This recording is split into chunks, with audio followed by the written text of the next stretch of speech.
If there was one thing that you would change about Adam Egget, what would it be? Oh, where do I start? This guy says your face looks like a cunt. I can't even change that. It's not the first time I've heard that, but I mean. You know what I don't like is when they make those dirty drinks. Dirty Sanchez? Dirty Sanchez. That's what you drink. What dirty drinks?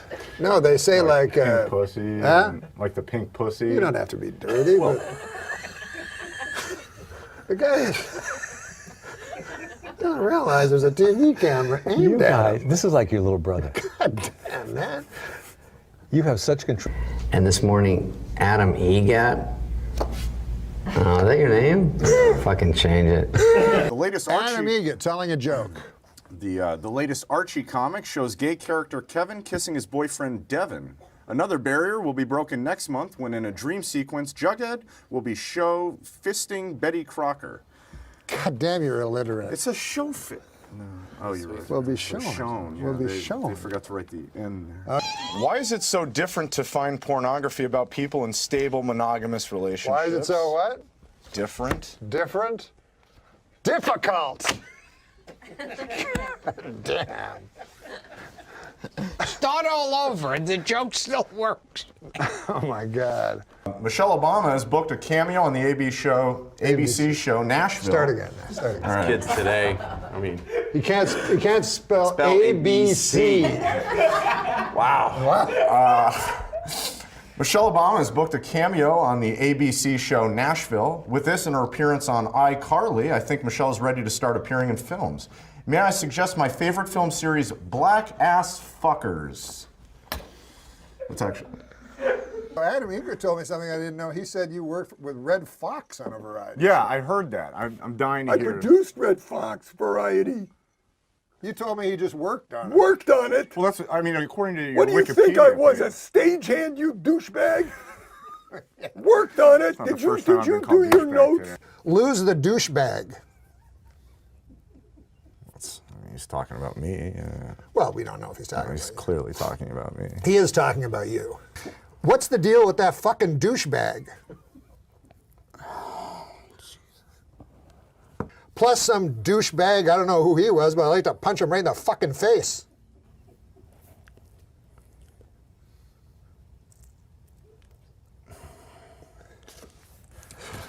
Adam had a question he wanted to ask you about your comedy.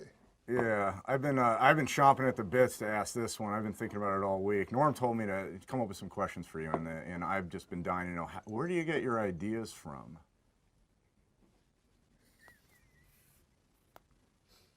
Well, I mean...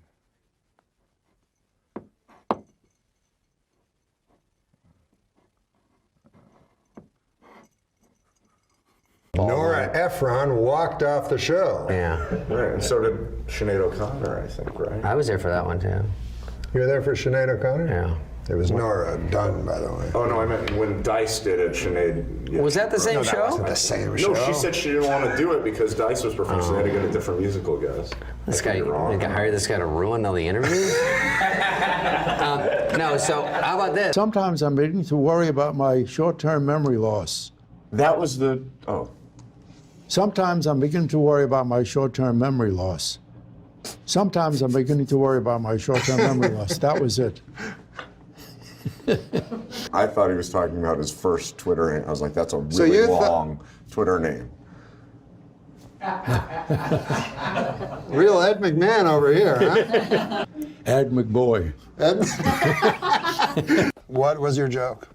You had one joke? You know, it was so ridiculous. It was stupid. What was it? Oh God, man! It was something like, don't take a shot from a girl at a bar because it looks ridiculous. It's never good.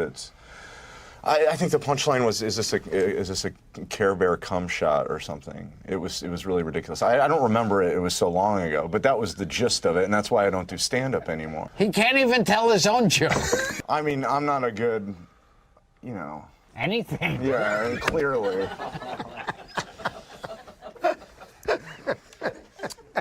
I mean, it's like... Earlier this week, Aaron Jackson of Topeka, Kansas, painted his house the colors of the Gay Pride rainbow flag in direct protest of the Westboro Baptist Church. When that didn't seem to work, Jackson fucked 3 of his best buds on his front lawn.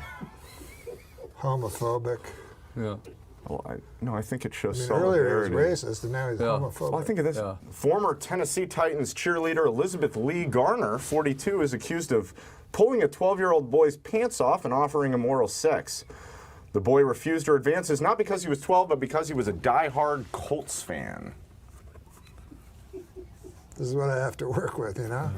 Chipotle has canceled its planned sponsorship of the Utah Boy Scout event due to the BSA's ban on gay leaders and scouts. Ironic how an all-male anti-gay organization would want to put hot, thick loads of beef and sour cream in their mouth. Okay. We get the idea. You hate gay guys. We first met, I met you underneath the Queensboro Bridge. You at the time were jerking off punks for $15 a man. My whole family's watching, man. My grandmother. Your family doesn't know that when you were a young man, you used to jerk off punks for $15 a man? What's the joke? Holocaust denier. Awesome. I'm not going to hold that against you. He doesn't believe in the whatever. I never got to go He to doesn't camp. believe in the Holocaust. I never went to camp when I was a kid. Is that a good change of subject? He doesn't believe that the Holocaust happened. Do you not believe that? I had a bar mitzvah again. No, but then he says Why he would has you a have a bar brother mitzvah if you didn't believe the Holocaust happened? Jesus, every time. Was This is the Passover- closest I've seen to him admitting to the Holocaust, where he said, I think people have died. He's like, 6,600,000? What's the difference? I'm like, Well, there's a lot of difference. there's a Adam. huge difference. There's something beautiful about this one. I'm so I'm not glad. joking. I'm not being ironic. No, I really loved it too. It was great. Oh, that's great. So Too bad this guy was here. Yeah.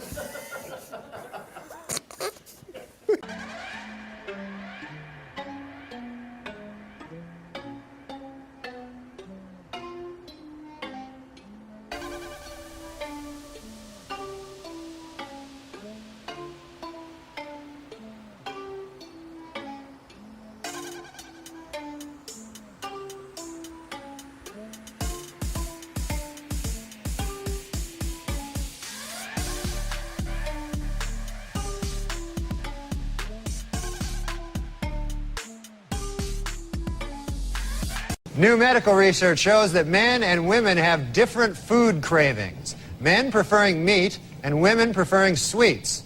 Scientists trace this back to caveman days, when men had to go out and hunt for food while women sat on their fat asses eating chocolates.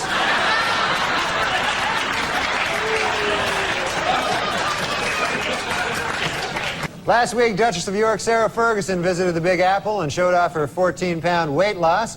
Hopefully, this will not interfere with her official duties of sitting on her fat ass all day long.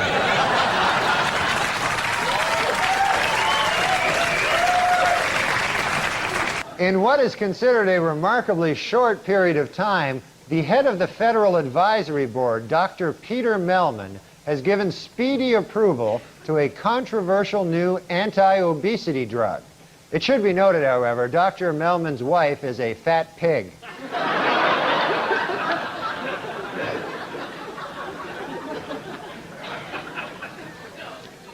This week in Minneapolis, the Minnesota Obesity Center officially opened. Its goals? To find ways to identify behaviors that lead to obesity. Also, it's a good place to meet fat chicks. John Goodman has announced that he will not be returning to Roseanne next year. So how will the show get rid of him on screen? Well, insiders now say that over the last few episodes of the season, Roseanne will gradually eat him.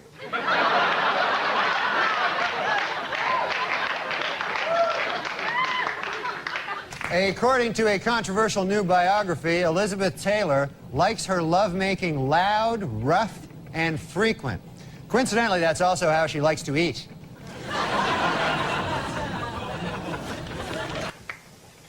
Well, television history will be made this week when film legend Elizabeth Taylor appears as herself on all 4 CBS Monday night sitcoms. It's part of the network's new campaign, Must Eat TV. She enjoys eating. The New York Post has reported that Michael Jackson wants his closest friend in the world, Elizabeth Taylor, to be the godmother of his child. However, those close to the pair worry that this could eventually lead to heated arguments over whether the child will be molested or eaten.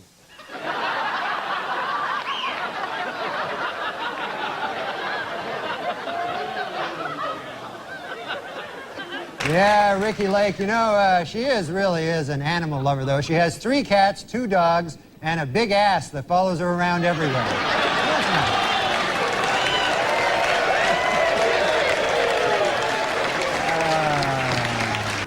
Former Wilson Phillips member Carney Wilson's new talk show kicked off this month.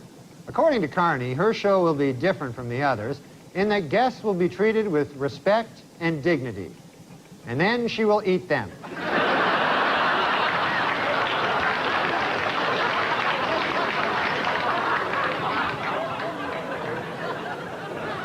Talk show host Ricky Lake has announced that she will finally publicly apologize for her role in a destructive anti-fur demonstration.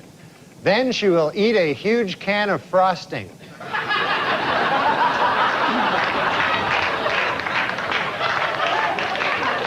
In the new movie Mrs. Winterbourne, talk show host Ricky Lake plays the part of a young mother-to-be. According to film's producers, Miss Lake was so serious about achieving a realistic pregnant look, she forced herself to lose 30 pounds.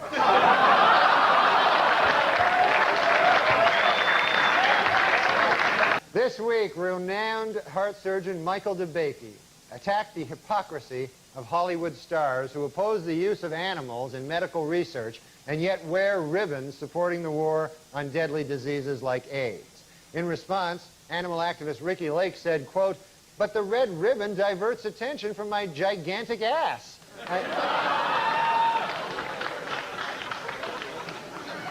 A sad story from the world of entertainment this week. Talk show host Ricky Lake had to get rid of her dog Dudley after the pooch became too aggressive with her 7-month-old son Milo. A clearly saddened Lake said, "It broke my heart to get rid of that dog, but he was delicious."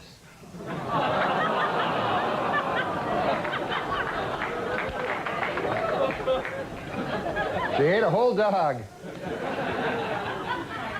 In Virginia, police are looking for a stripper who stabbed a man for telling her she was too fat to strip. Police warn that the woman is armed and extremely fat. Rosie O'Donnell show premiered today, and I was in its tapes at the same floor as Saturday Night Live on 8H. They had flowers sent. There was the whole, it's unbelievable. You know, people must love her. There's flowers all along the entire 8H. Right. All flowers. They're sent by, like, there was one from Madonna, one from Elizabeth Taylor, Regis and Kathy Lee. Never seen so many flowers. It was, I didn't even realize you could eat flowers. You say there's no way we could go back, and that I've broken what we had. Oh, I wish that you would come around. No. I don't understand something. Right. You went to a doctor, you said, hey, what's with me? I'm around Elle McPherson and I'm not getting aroused. No, I didn't mention her. Yeah, but and you started to get concerned that, hey, why am I not getting aroused around these beautiful women? Yeah, because I used to always get aroused all the time, no matter what. Like, I could see a giant fat woman, like, part of her ass. Right, and you get excited by that. Yeah. Are you on medication of any kind? No. I just, now I'm just... Do you need that testosterone patch or something? Yeah. What's that? Yeah, it makes you more masculine. You know what I mean? But then your hair falls out. Yeah, you got to be careful about that. So, Norm, what do you think about? What? When you're masturbating? What do you think about? Well, you know, like... Fat woman's ass? No. Like, who do you think? Did you ever think about Elle McPherson? No. Oh, I don't believe that. Who do you think about? I don't think girls about... you just I'll met. tell you something. I can't think about, like, girls that I don't think I could have sex with, because I don't have that good an imagination. Right, it's got to be someone you think you can get. Right. That's how I am. Right. So. And so I sometimes I think of, like, kind of unattractive girls where I'm... Right, when you're doing stuff. Right, Right. Yeah. Yeah, I do that too, though. Yeah. Sometimes like one of the interns here or something I'll think about, because I think that I could definitely get it. You ever think about Rosie O'Donnell when you're doing it? Good Lord.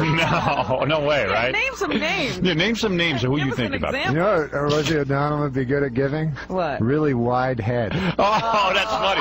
Does Rosie O'Donnell have the biggest head on the planet? Yeah, She really does. How much does her head weigh? Do you take a guess? About her head weight? Yeah. Oh, well, that age-old argument, I'm not going to get into. You're not even going to get into it. Yeah. I see. And she's on the new $100 bill. Did you see her picture?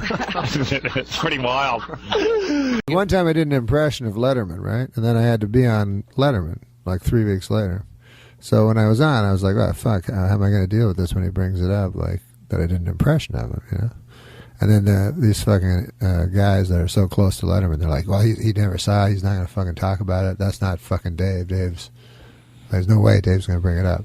Dave just doesn't fucking do that. He hasn't seen it. And I go, well, he phoned me, you know, and shit. And he's like, yeah, but we know Dave, you know. So I go, stupidly, I don't prepare anything. So then right at the end of the interview, he goes, so let's hear it. You know, I'm like, oh, fuck, shit. These motherfuckers didn't know Dave at all. Why would I think they would know Dave? Right. Like, why wouldn't I just fucking have something prepared?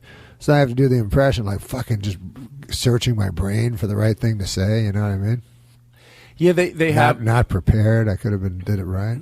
They imagine what he would do as opposed to really know what he would do. They think, oh, well, he would... But I should have gone with my own fucking idea, because I would go, what else would he do? Well, I tell you that all the time. You don't listen to me. What the? Do you feel like you know Dave now? I mean, he loves you, right? I don't know him at all. I've never met him. He's invited me to dinners, but I never went. How come? Scared. Yeah, I get that. We were talking about it earlier. Like, I got invited by Carson for a private lunch with Carson. Tell me you didn't go? Didn't go.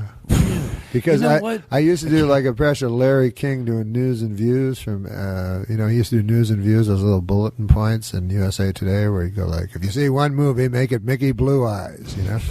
So I did it like on SNL, you know, we did it with like, I just do crazy one-liners like, you know, yellow is a great color, but for my money, it's always going to be blue, or whatever. Just retarded stuff. But anyways, it turned out Carson when Carson would get USA Today, and he'd go right to Larry King. This was before I did the impression, and he'd just phone his buddies up and he'd go, "Hey, listen to this retarded one." He said, like, for my money, you know, Ted Williams was A1, you know, and he'd say it to his friends, Carson, which was funny, you know, like phoning, and it's so funny that he would do that, you know. So anyways, then he wanted to have lunch with me, so I didn't, like a retard. What do you do? How do you make up an excuse that doesn't make them feel like you're blowing them off? Well, he knows I'm not blowing off Johnny Carson. It's not like Johnny Carson. No, they might think that. me. Like, if I was that big and I invited someone to lunch and they didn't go, I have to admit, here's what I would think. I'd think, oh, really? Like, you know. Yeah, like, I'm David Letterman. I'm that big, but my name's Todd Glass. I know this seems cocky, maybe, but I think hold on. I don't think so if I invited someone to my house, they was on the show, a young comedian, I invite him to the house. I'm really trying to think, and then I'm that big. I have to keep thinking I'm that big, and then they don't show. I might sarcastically, you know, some other friends will go, really, Bing Bang doesn't, Bing Bang doesn't show up. What's he doing? I didn't, like, not show up. I didn't have like a. Oh, it seems like I'm making. I didn't have a lunch date. No. I get it. Like, I think if Johnny called him personally and said, "You want to go to?" You'd go. Of course. But yeah. I think it was like in passing. Hey, Norm. No, I got my management phone. He said Johnny Carson wants to have lunch with you, and I thought I was all thrilled. And then I was like, "Holy fuck! What am I going to like? I'll be all alone with him talking, and I won't have any stories. I can't go like." Anyways, one time, Chris Kattan. He doesn't see the cue card. I have no stories at all to tell Johnny Carson, you know. So I go, fuck, this is going to be hard, like 2 hours just with Johnny Carson, like trying to interview him properly or whatever. And then I thought if I brought a buddy, it would be fun, like, but he can't, you know, I can't just bring a buddy. If I could share it with somebody, but otherwise it would be very hard work. And by the way, but I regret not going. I should have gone. But also, as you're sitting there, I'm thinking my purpose of saying that wasn't I wouldn't do the same thing. Like, I could totally see being so nervous that, like, if there's a third person, that makes it a tremendous amount easier. That third person, especially if it's a mutual. If you went friend. with your buddy, you'd go see anybody. Yeah. So, but I was for a second thinking, here's the reason I think that he's not calling you. What's odd? It's odd to hear you say that you He's don't dead, by feel the like way. you know I'm kidding. Dave at all. Because like every time you're on the show, it seems like he's like so excited to see you, and you guys have such great chemistry together. I could have sworn you guys were like hanging out. No, I don't know David. I don't know David Letterman. I like to see when you could tell, and I think it usually, and then we'll move on to something else, because I always say it's nice to get compliments, but if someone's, it makes you awkward to sit there and just receive them, but you can. Just put up with it for another second. But it's fun to see your friends when they're on a show like that where you can tell Dave like appreciates that they bring their game. And that's fun. I see it with Spade a lot too. I feel like they both know. Like, and same thing with you. I feel like that you came prepared to fucking. Well, it's fun because they have to fucking talk to all these actresses and all the time and shit like that. So, like, that's a joy for them to hear somebody being funny and shit, and them not having to do all the fucking work of dragging a story out of the girl from Third In from the new show that got canceled. From the Badge. I'm trying to pick a show that doesn't exist because every show exists. I don't want to hit one person. Two women and a duck. Where's a cowbell when I need one? I was going to be Martin Short's friend for a while. We were in negotiations. Yeah, how'd that break down? I don't know. I met him. He was fucking funny, and he made me laugh, and he was laughing at me and shit. So I said, "Hey, we should be friends and stuff." And he said, "Yeah, well, let's be friends. You go to a cottage." And I was like, "Ah, fuck! I'd have to go to a cottage, you know." And then so it never caught on because the cottage was in my head and shit. What do you but mean? Still, I would like, that guy would be cool to fucking hang out with. What do you mean? That would be a good friend But for then you. going to a cottage, you understand? I don't want to go to a cottage. Yeah. Well, that's the problem All of with a you. sudden, you're going on a cottage on a plane. But that's You the go, problem. Maybe I Norm, should have done this. No, What? that's the problem What's with that? you. So if someone suggests something right away, it's not Too guarded. I know what you're it's saying. not too. It's not cool enough for you. Where would They're you not go cool with Martin enough. Short?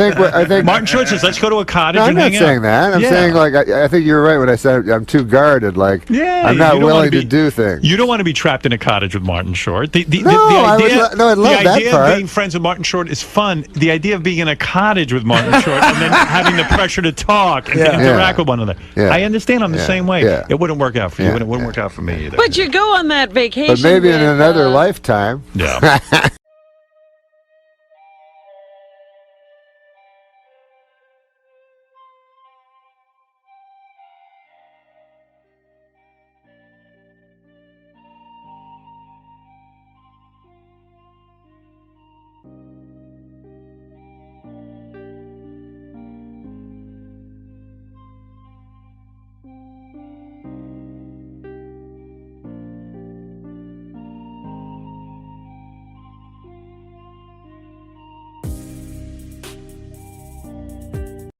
There's one other thing I'd like you to read, which is, I think, a chapter that really struck me. I'm speaking, totally genuinely. I read this chapter called The Final Chapter.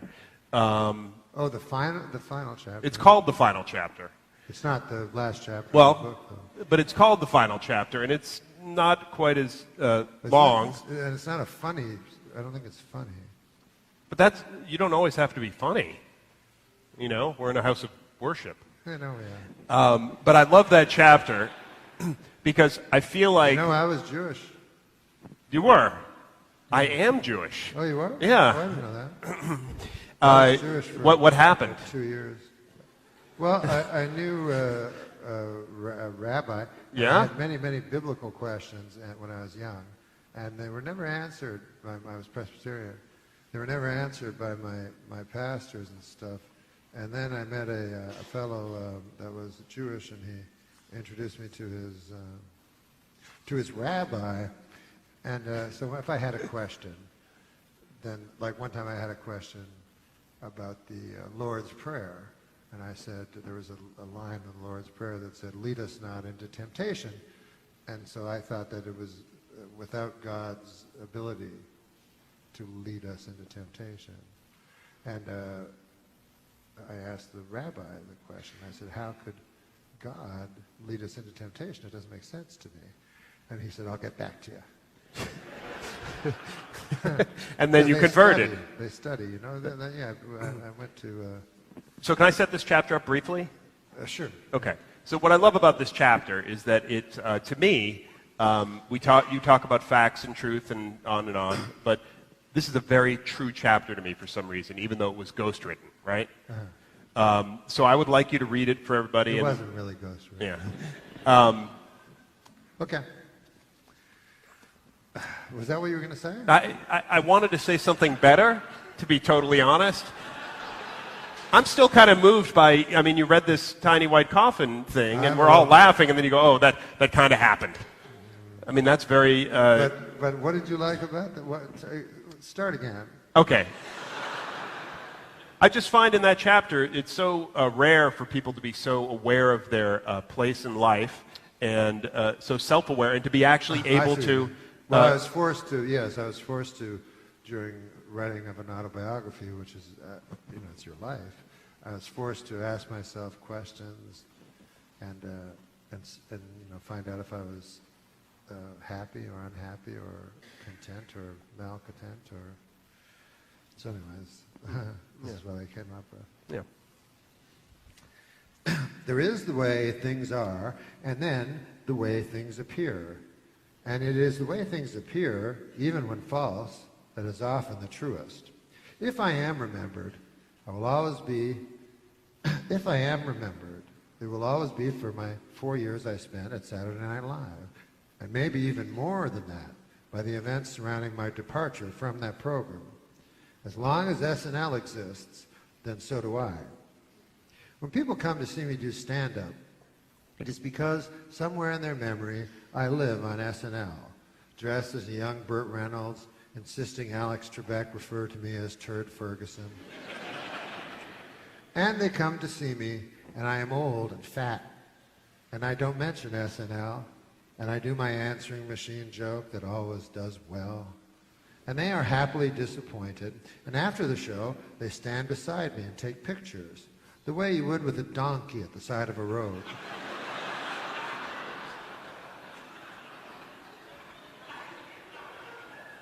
They tell me they are big fans, and they don't care what their girlfriends say.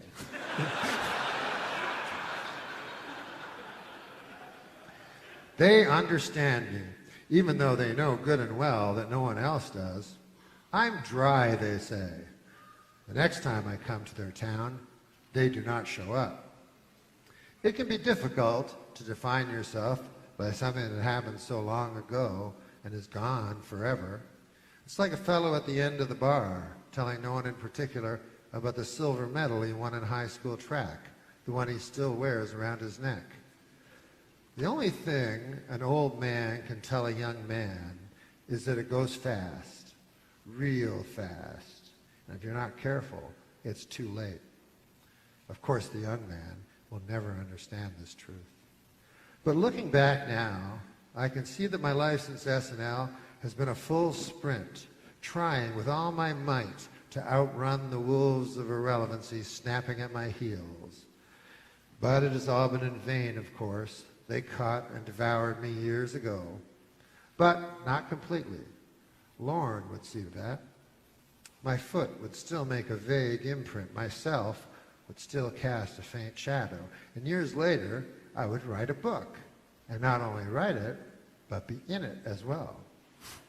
I think a lot of people feel sorry for you if you were on SNL and emerged from the show anything less than a superstar. They assume you must be bitter. But it is impossible for me to be bitter. I've been lucky. If I had to sum up my whole life, I guess those are the words I would choose, all right. I've been lucky. When I was a boy, I was sure I'd never make it past Moose Creek, Ontario, Canada, but I've been all over this world, except for Europe, Asia, Australia, Africa, and South America. Oh, and Antarctica. But that's really splitting hairs. I mean, how many people have ever been to Antarctica? I never expected to be any more than a common laborer, and I would have considered myself lucky to have achieved that. But I was blessed with so much more. I'm a stand-up comedian and have been for over a quarter of a century. I performed thousands of hours from a small club in Ottawa, Ontario, all the way to a small club in Edmonton, Alberta. Sometimes I get big laughs and I think I'm the best stand-up in the whole world. And other times I bomb and I think I'm not even in the top 5.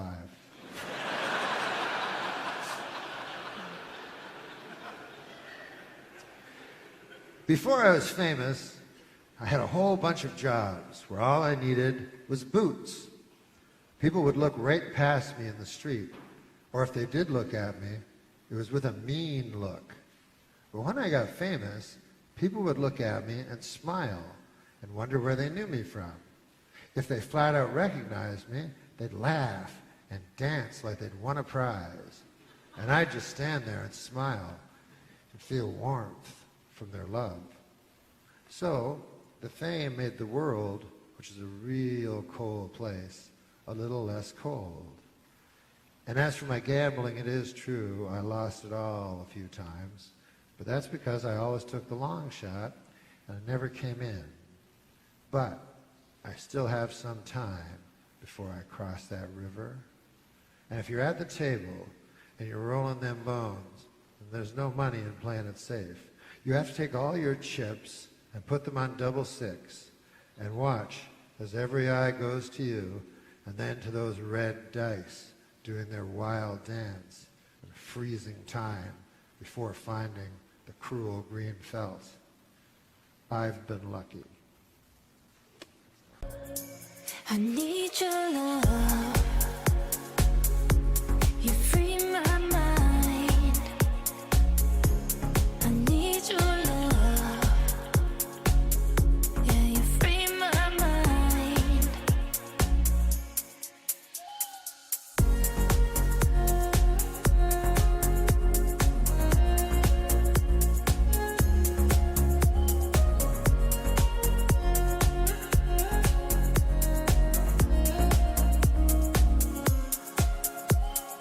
We could be miles away and still align.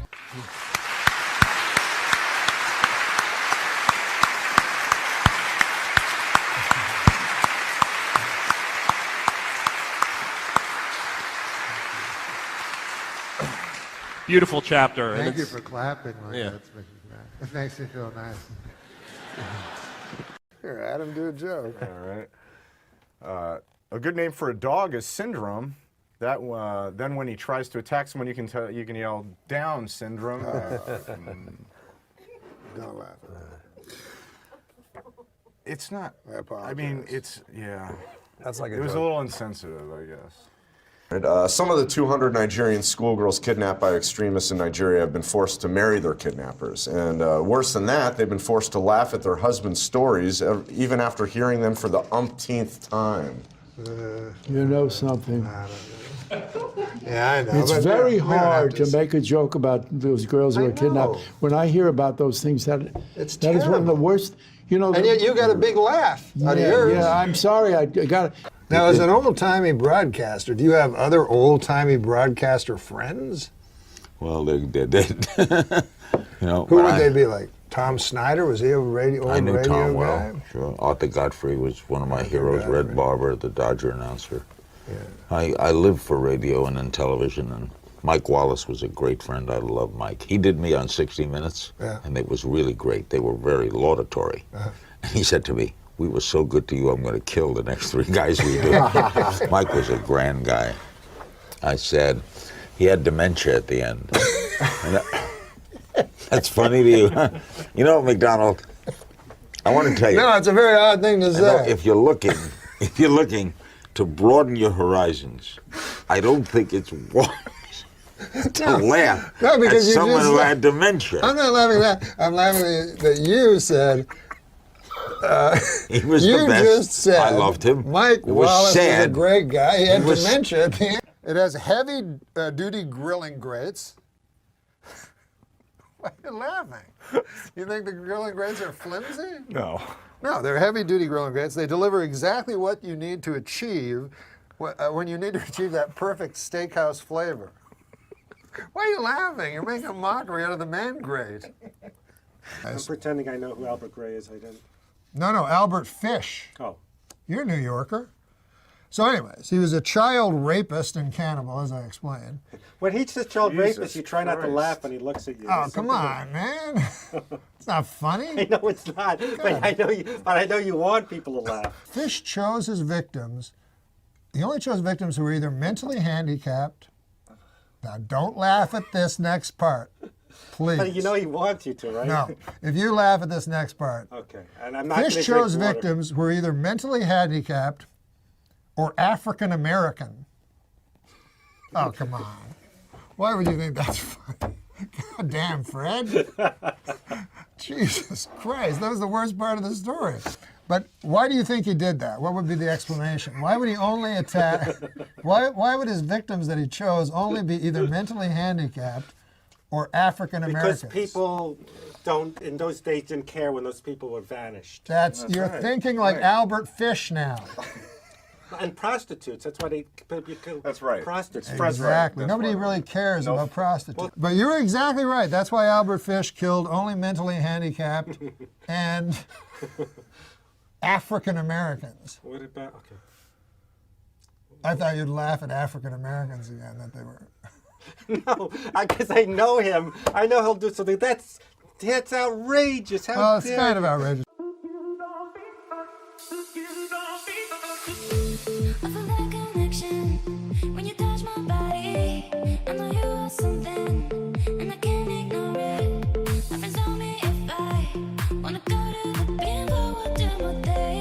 Hey, for the 9th consecutive year, Nick, JetBlue Airlines ranked first for satisfaction among all North American airlines. But you know what ranked least in satisfaction? 9/11 Airlines. What a terrible name for an airline. It reminds me of that tragedy. Oh, 9/11. Yeah, don't laugh at 9/11 What? again. 9/11.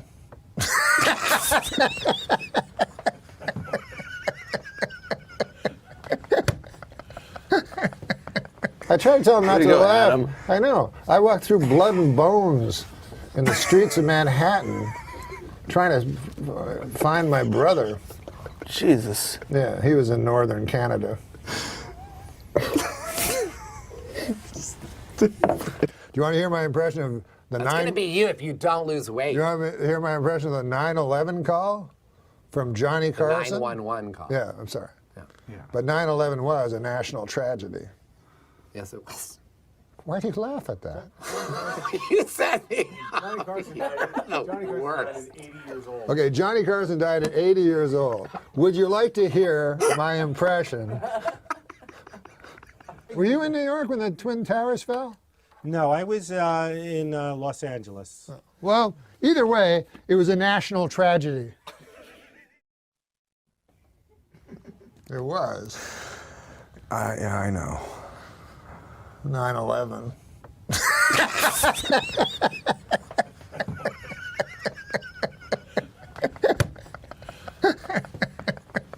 We're going to go to hell. You know, we just saw this footage of you doing these amazing tricks, and I can't imagine doing anything like that. But are there any tricks that you're known for in particular? I know that, you know, different athletes maybe have different moves. Is there one that's kind of yours? There is. Funny you should mention. It's called the Crippler. The Crippler? The Crippler. Okay, did you come up with that name? No. Definitely not. My mom, every time I say it, she's like, can't we come up with something more sweet and feminine? Right. The Crippler's a little scary. What does the Crippler involve? Describe this move to us. Okay, so in the half pipe, you have a front side wall and a back side wall.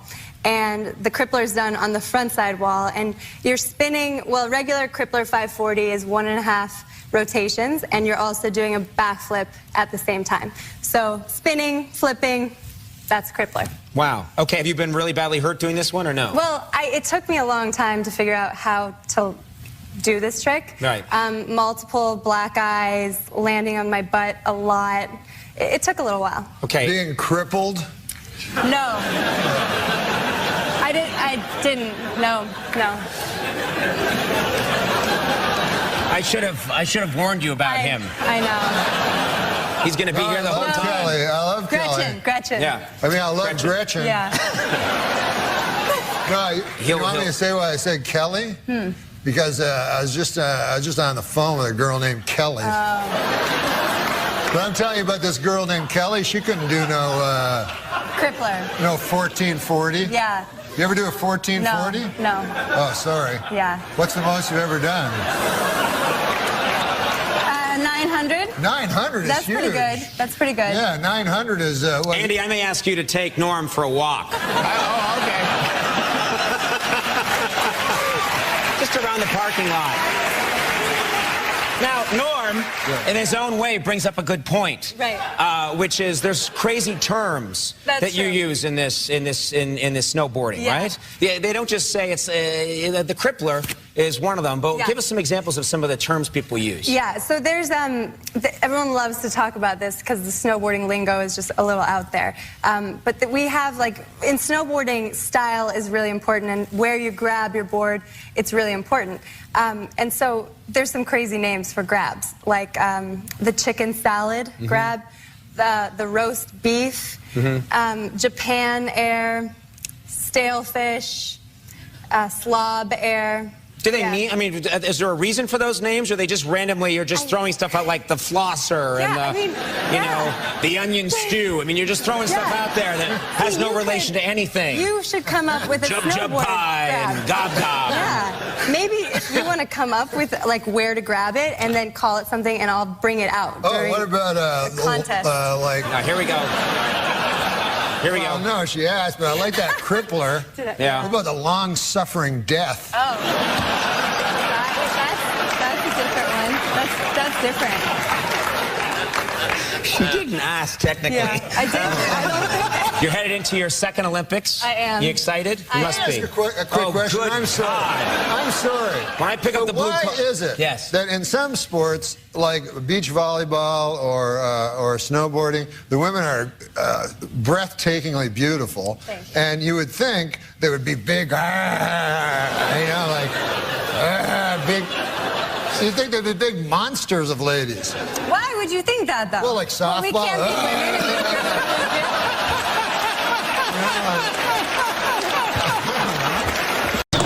be In New York this week, Sammy the Bull Gravano was sentenced to just 5 years in prison for committing 19 murders. You better be careful, though, because New York has just passed a tough new law. 20 strikes and you're out.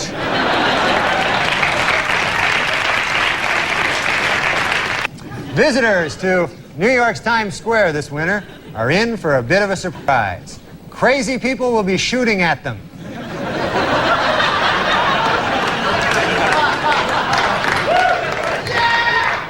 A French man who calls himself the Snake Man was arrested this week after climbing up the side of a Manhattan high-rise. Yep, he climbed right up the side of a high-rise, just like a snake.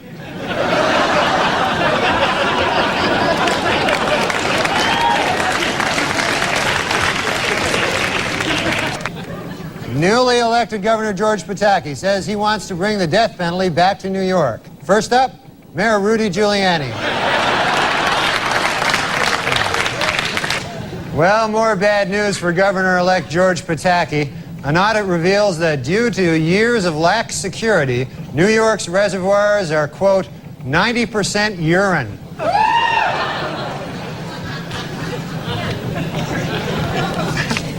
The most restrictive smoking ban in the nation took effect this week in New York, and already the city has gained over 9,000 pounds. Police in New York investigating the deranged homeless man who attacked a girl with a hypodermic needle have made a shocking discovery. He's Mickey Rourke.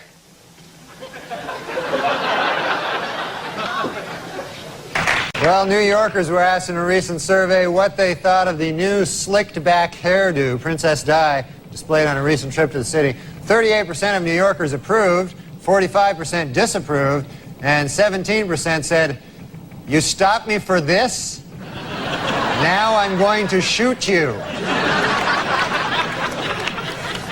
This week, New York Senator Al D'Amato repeated his claim that during the Second World War, Switzerland aided the Nazi war effort and helped launder money stolen from Jews.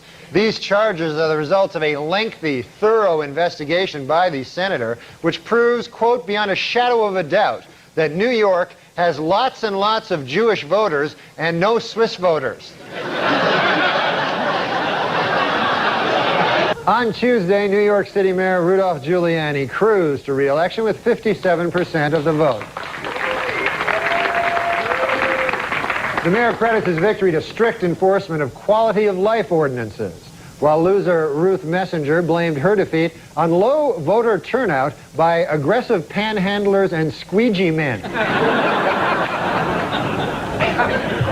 She was expecting them to show up strongly. Well, crime is down nearly 20% in New York City, with only 384 murders so far this year. Only 384? You know, if you ask me, that's still 307 too many. That's right. And with the Pope in New York City, some of the New York City's greediest and most heartless con men are getting rich selling fake tickets to the Mass in Central Park. Don't I know it? Look at all... Look here. Look at all this. Oh, yeah. According to a recent survey, the best tasting water in New York State comes from South Huntington on Long Island. And the worst tasting water comes from Lou Reed's bong.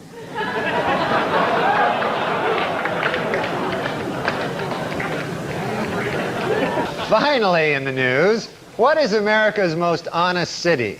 To find out, a team of sociologists left 10 wallets filled with cash on the street in various urban centers. In Atlanta, 7 of the wallets were returned. In Seattle, 9 of the wallets were returned. But not surprisingly, in New York City, only 1 of the wallets was returned. Empty and shoved up some dead guy's ass. The New York City Transit Authority plans to put up signs in subway stations asking city residents to be more polite when getting on and off the subway. Most New Yorkers say the idea sounds great and that the new signs will make excellent urinals.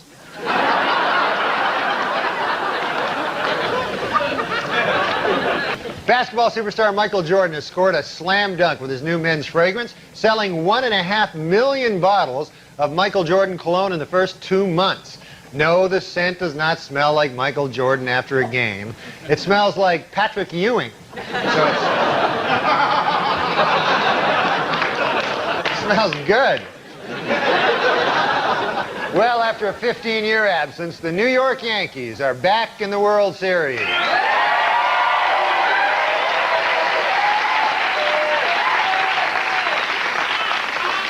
And some New Yorkers have come up with a novel way of snagging those hard-to-come-by tickets, murdering guys with tickets and stealing them. Earlier tonight, the New York Yankees defeated the Atlanta Braves and won the World Series. As a result, Atlanta Mayor Bill Campbell will send a bushel of delicious Georgia peaches to New York Mayor Rudolph Giuliani. Had the Braves won, Mayor Giuliani would have sent Mayor Campbell a bushel of delicious New York crack. Well, the New York Yankees are the 1996 World Series.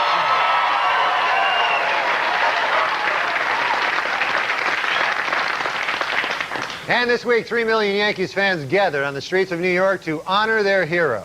While the fans were of different ages, races, and religions, they shared one thing in common. They were all standing in urine. The giant ticker tape parade for the Yankees left nearly 4 tons of confetti on Manhattan's streets and sidewalks. But New York officials do have a plan for dealing with the confetti, leaving it there to soak up all that urine.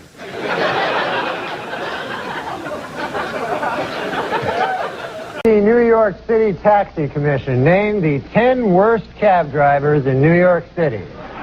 Mohammed Zaman, Akbed Alab, Yasser Abdul, Ali Rakima, Malik Gassagi, Himyar Lakmid, Sarbit Karim, Jazi Hassan, Zakadan Nosagi, Thamud Abdul Nasir. And the second worst offender is Abdul Ahmed Zakali.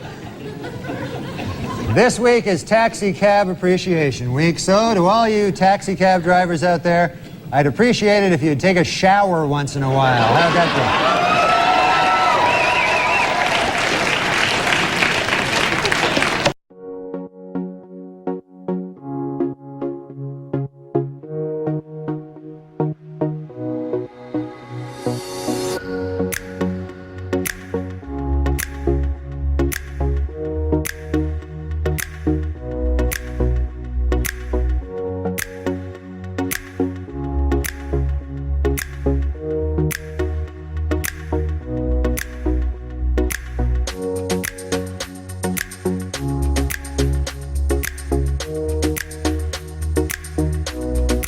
I was a little late here tonight. I took a cab to the theater, folks. And I don't know if you've ever been in these New York City cabs, but I got one of those cabbies, couldn't speak English, you know. Saw his name there on the dash. I couldn't even pronounce it. I think it was something like Hideki Arabu. I'm like,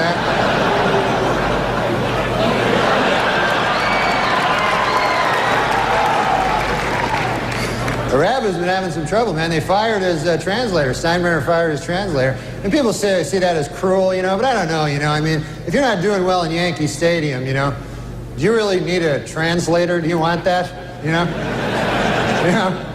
Hey, what'd they say? They say you suck.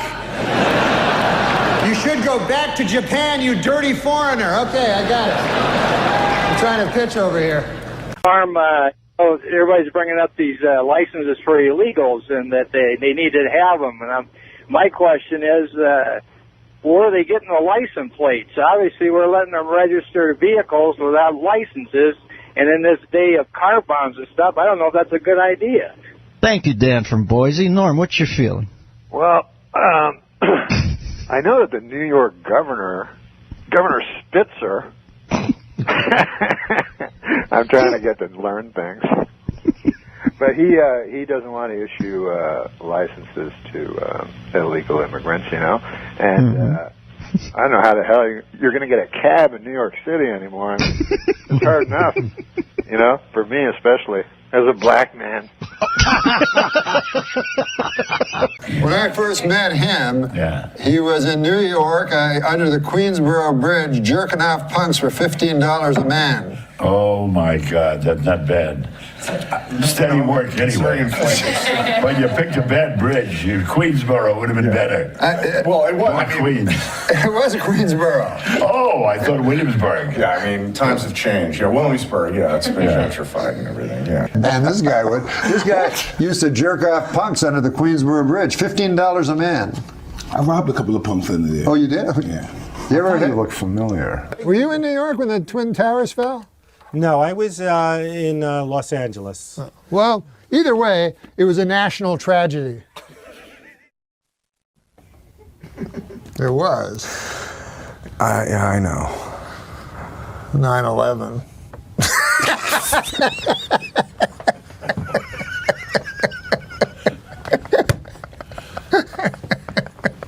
We're going to go to hell. Now, it is time for me to get famous through the computer. Trick shot videos are all over the internet. Millions of people have checked out the latest from 12-year-old Johnny Sullivan from Iowa.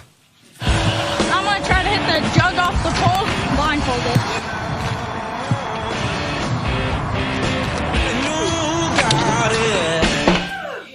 Oh, yeah, that's pretty good, huh? No. And he got 250,000 hits. I can easily beat that, obviously. I went out this afternoon with a camera crew. You know what that means? Field piece. Hey, I'm going to make a viral video. Look at that American flag up there on the moon. That was very impressive until you realize one thing. It was fake. Let's do some real ones. In my next viral video, I'm going to have one of my writers come up, and I'm going to throw it to him in a car. Come on! Norm! Remind me, I have to introduce myself to the writers. Blind throw to one receiver. Here we go, blindfold. Ready, set, hey! 1, 2, 3, 4.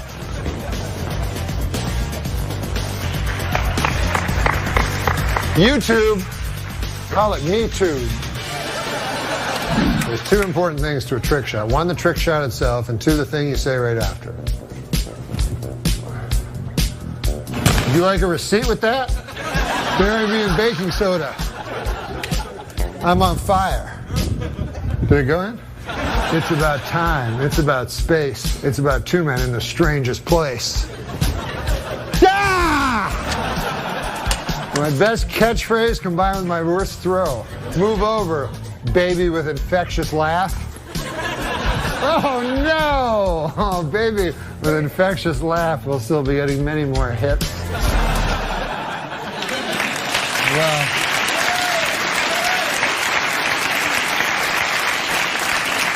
unfortunately, we didn't get one, or did we? With only 5 minutes left in the shoot and dusk coming at us, let's take a look at what happened. Watch this one.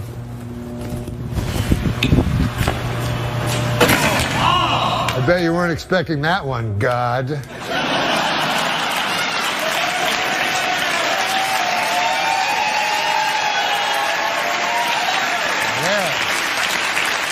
That is going up on the computer right now, and we want to beat that little kid. We want 250,000 hits. The rest is up to you. Send us your trick shots and don't waste any time if you don't have a great catchphrase to go with us. Back sports.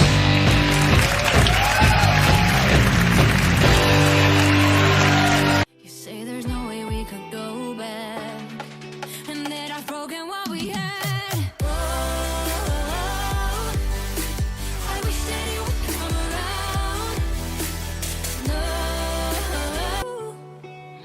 That could go viral. You made up. I may go viral. Daniel but you made up for Kellison. the one before that.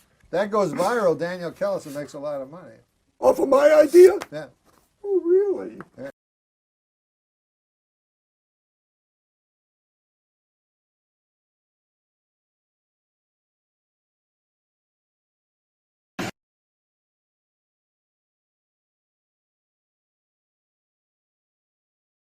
You know, what's still funny is Cleese. Oh my gosh. Hysterically yeah. funny. No. Eric Idle, not so much, but boy, Cleese. They did a sketch when I was on, Cleese and Palin. It was funny, between dress and air, they went to the museum. Wow. They're so smart, you know. Everybody else is hanging out. So, anyways, they did the parrot sketch and another sketch. So I'm running down to see them, you know, you can see them live in dress, you know. I mean, not dress,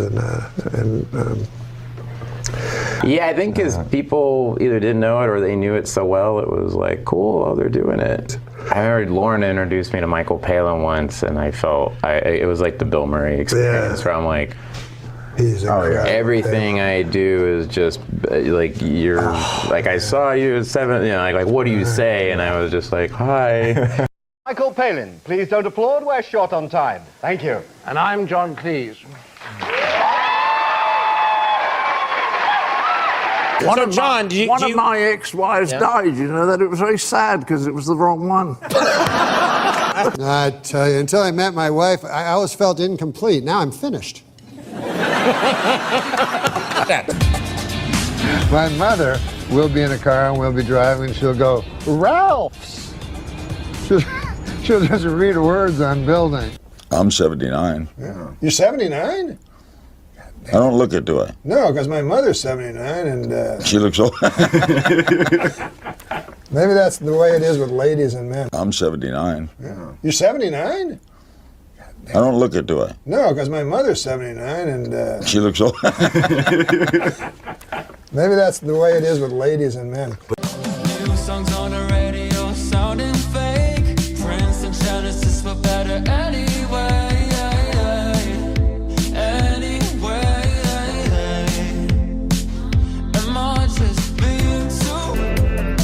I had a moment of inspiration, and I'm telling you, Conan, it was the high point of my creativity, because she was, you know, she's probably about 92, and it's not very much fun being 92, I think, because, you know, all the people at the home are dying around you like flies, you know, you're just sort of chatting to someone, and then you go up and get your custard and come back, and he's dead. I rang her up one day, and she was quite seriously, really giving me all the reasons that she didn't want to go on living. And, you know, I felt helpless. I thought, what can I do? And I had this moment of inspiration. I said, Mum, I have an idea. And she said, oh, what is that? And I said, look, if you're still feeling this way next week, I have a friend in Fulham, and I could give him a call if you like, but only if you like. And he could come down and kill you. Before I let you go, did you date Julia Roberts? Listen, Dan, a feller doesn't... No, dating doesn't, tell me anything other than maybe you went out and had dinner. Did you date Julia Roberts? I've met her. Have you kissed her? Oh God, man! What kind of filth? What kind of filth is this? Wait, look what you said earlier in this interview, and I'm filth because I said, "Did you make out with Julia Roberts?" Oh my God! Now you see how you keep pushing it up. You keep wanting more. I'll take that as a yes. Nah, listen, she's a sweet lady. Did you love her? What? Did you love her? Are you? Pretty soon you're going to be asking me if I laid down with her. Good Lord. Did you love her? Oh my God! You remind me of no. You remind me of a young I don't know, a young Ring Lardner. Ring Lardner. Oh, that's playing to my demo here. Come on, Noah. You remind me of a young W.C. Hines. Julia Roberts told reporters this week that her marriage to Lyle Lovett has been over for some time. The key moment, she said, came when she realized that she was Julia Roberts and that she was married to Lyle Lovett.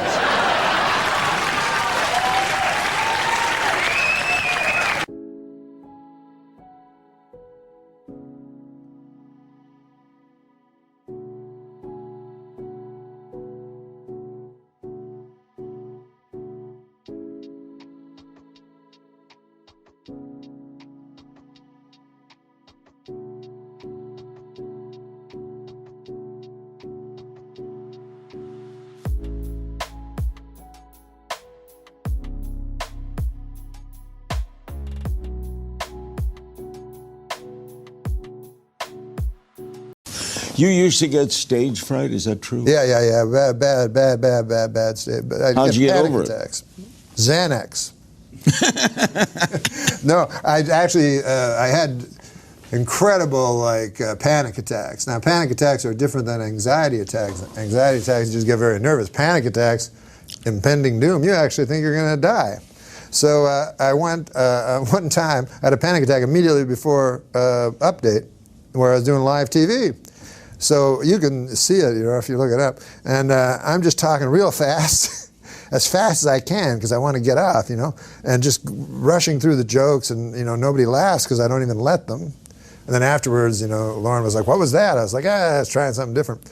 And went to a psychiatrist, and ever since then I've been gulping fistfuls of Xanax before a show. That helps? Oh my God, it's helping right now. You took a Xanax today? Huh? You took a Xanax?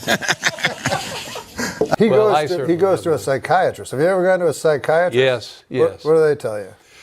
Well, I've never gone for that particular issue. Affliction? But every time I've gone, I've been in great duress, just hot anxiety. You know what that is? Just like... Well, I had panic. Yeah. Have you ever had panic? Yes, I've had attacks? Well, anxiety attacks. I've had anxiety attacks. Is it different than panic? Well, panic attacks, you feel impending death. No, not impending death. I've been led to believe that anxiety is connected to OCD somehow. Mm-hmm. Oh. And so you have some SSRI or whatever they're called? Yeah, and they work just fine. But the psychiatrist, I would always go, I would cut in line to get to the psychiatrist because I would believe that my problems are far worse than anybody else's, with the exception of perhaps Adam. They don't like jokes. I went one time, and I was in the Fifth Avenue in just some apartment, somebody's apartment building, and they made me go for gambling. And anyways, a lady was there, and she kept asking me this question. I'm joking. Oh, what about your father? I'm joking. She's like, enough with the jokes. So then I can't joke anymore. So now I'm just crying and I can't. And then she's like, time's up. I'm like, no. Like, I'll pay anything. Let me say it. She's like, get out. And then you're in the cold New York with hot dog vendors, you know, tears going down your eyes. They don't care about you. No, and then you head over to the Queensboro Bridge. Yeah, then you get a little release.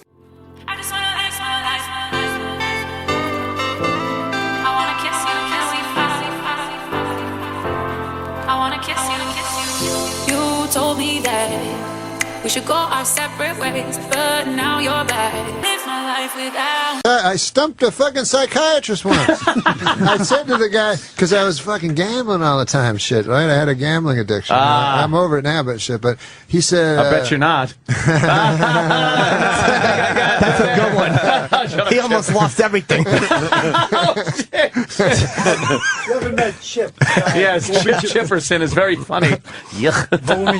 But he said, the psychiatrist, he said, you're using gambling, you're fixating on gambling in order to escape your real thoughts, you know? Mm-hmm. And I said to him, isn't that why you do everything in life? And literally, I stumped him. He had no answer. He was like,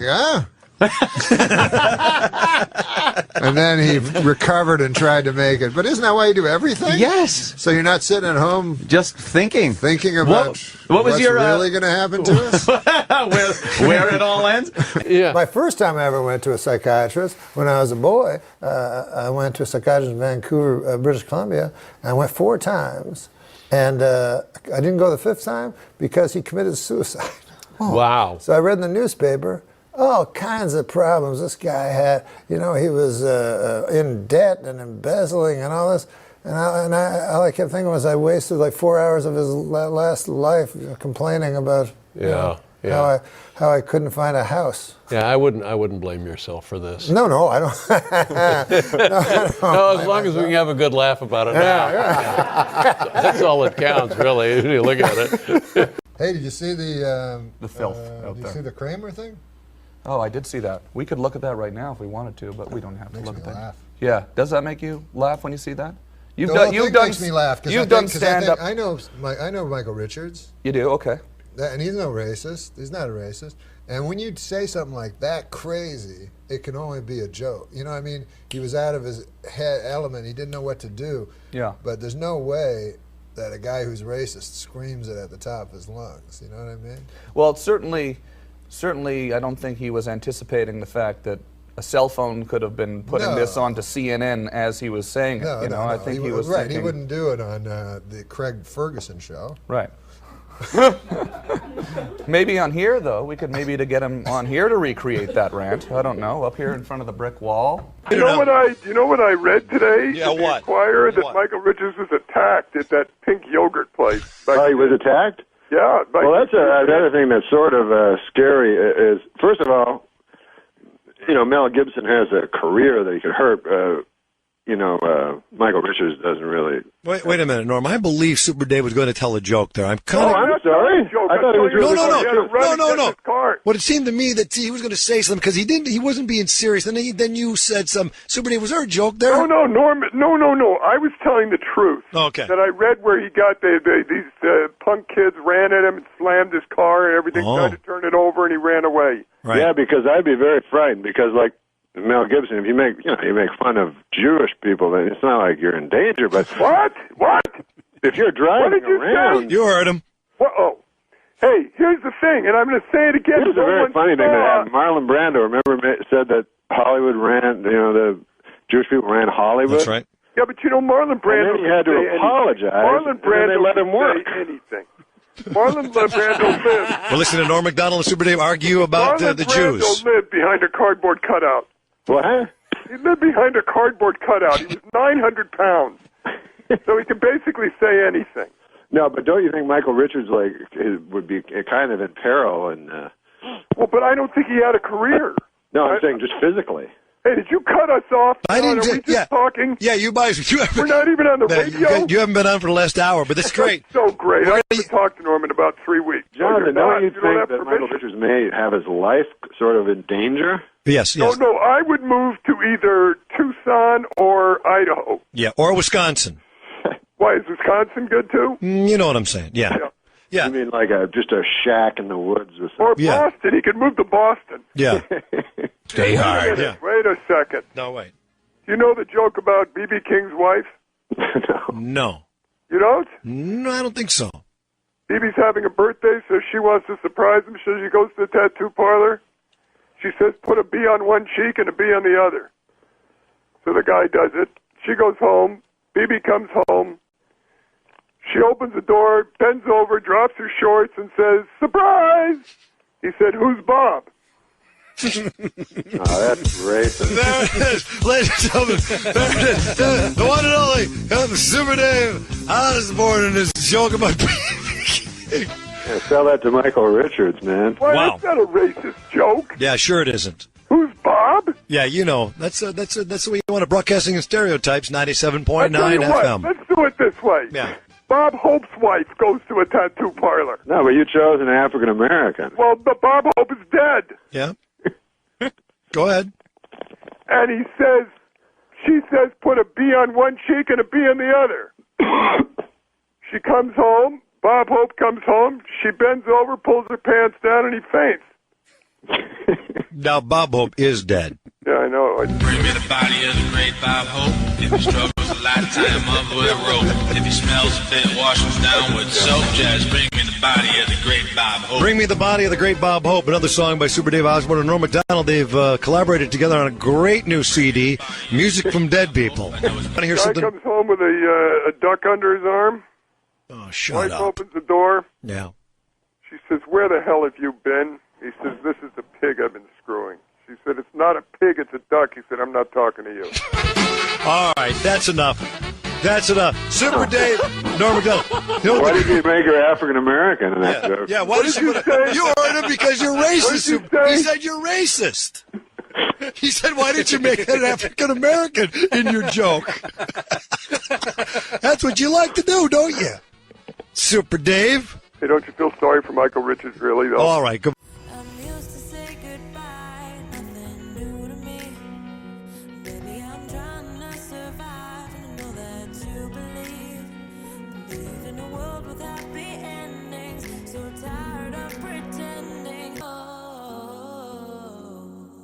If you were Michael Richards and you were in that situation and That word. you said those things, what would you have done next? Oh, I would move to Idaho. Ketchum, Idaho. Okay. Hey, how about this? The Dalai Lama said that killing in the name of religion is unthinkable. Hey, thanks, Dalai Lama. I'm sure everybody will fucking listen to you. No one listens to the Dalai Lama. No one. He doesn't have a wide Like the reach. head of another church is going Right. to listen to the Dalai Lama. Oh, whatever. Everybody's good. I remember one time there was a news story that the Queen of England had to take a pay cut. And by God, my grandmother, what'll Lizzie do? You know? What explains that? What explains that? Well, I suppose a royal has been designated as God's anointed representative on earth, much the same as a pope. So you place their well-being and their safety and their significance above your own. I mean, in a way, it's a useful metaphor, isn't it? Because otherwise you're taking your own life seriously, your own frailties, your own flaws, getting stuck in traffic and irritated. If you can just focus on the majesty of the Queen, the splendour, the pageantry, rolling down a red carpet and whatnot, it makes you feel like, oh, at least that's all okay. So the idea of that being attacked, it's almost like God's potency has somehow been diminished. And what do you make of the people that are in this position, the Pope or the Queen or the Dalai Lama? Do they believe it? Well, I met that Or are Dalai they Lama. willing to go along with I it? like him. The Dalai Lama? But I met that Dalai Lama. Now, I think for all people in positions of authority and power, the true power is to serve. True authority is to serve. True leadership is to serve. So people that are in positions of privilege and then don't serve, I think that's corruption. So I'm not really down with the Pope or the Queen or any of them. Dalai Lama. But the Dalai Lama was born the Dalai Lama, right? Yes, he was, because Explain they do to the those folks tests. at home how he was chosen. What happens is, if you, like the Dalai Lama, one dies, you've got a Dalai Lama, he dies, you've broken one, now you've got to get another one. So the most prominent monks of the Tibetan Buddhist community all come together, meditate by a sacred lake and do some ritualistic burnings, and they are led by smoke and by dreams to where the new Dalai Lama will reincarnate. They go to the village and they talk to all the boys that have been born that are aged between 0 and 2. They take with them artifacts that belonged to the previous Dalai Lama. In the case of the current Dalai Lama, they took a walking stick and I think some kind of shirt or something, and apparently the new Dalai Lama Plus, this time it's personal, see that walking stick and say, I'll have that. Like, it was on it like a bonnet. Bang, give us that, that's mine. Like, and they went, oh, here he is, Dalai Lama's back. So then they take him off, they inculcate him in the ways of Buddhism and that. And Now, yet, if I said that in a child abduction hearing...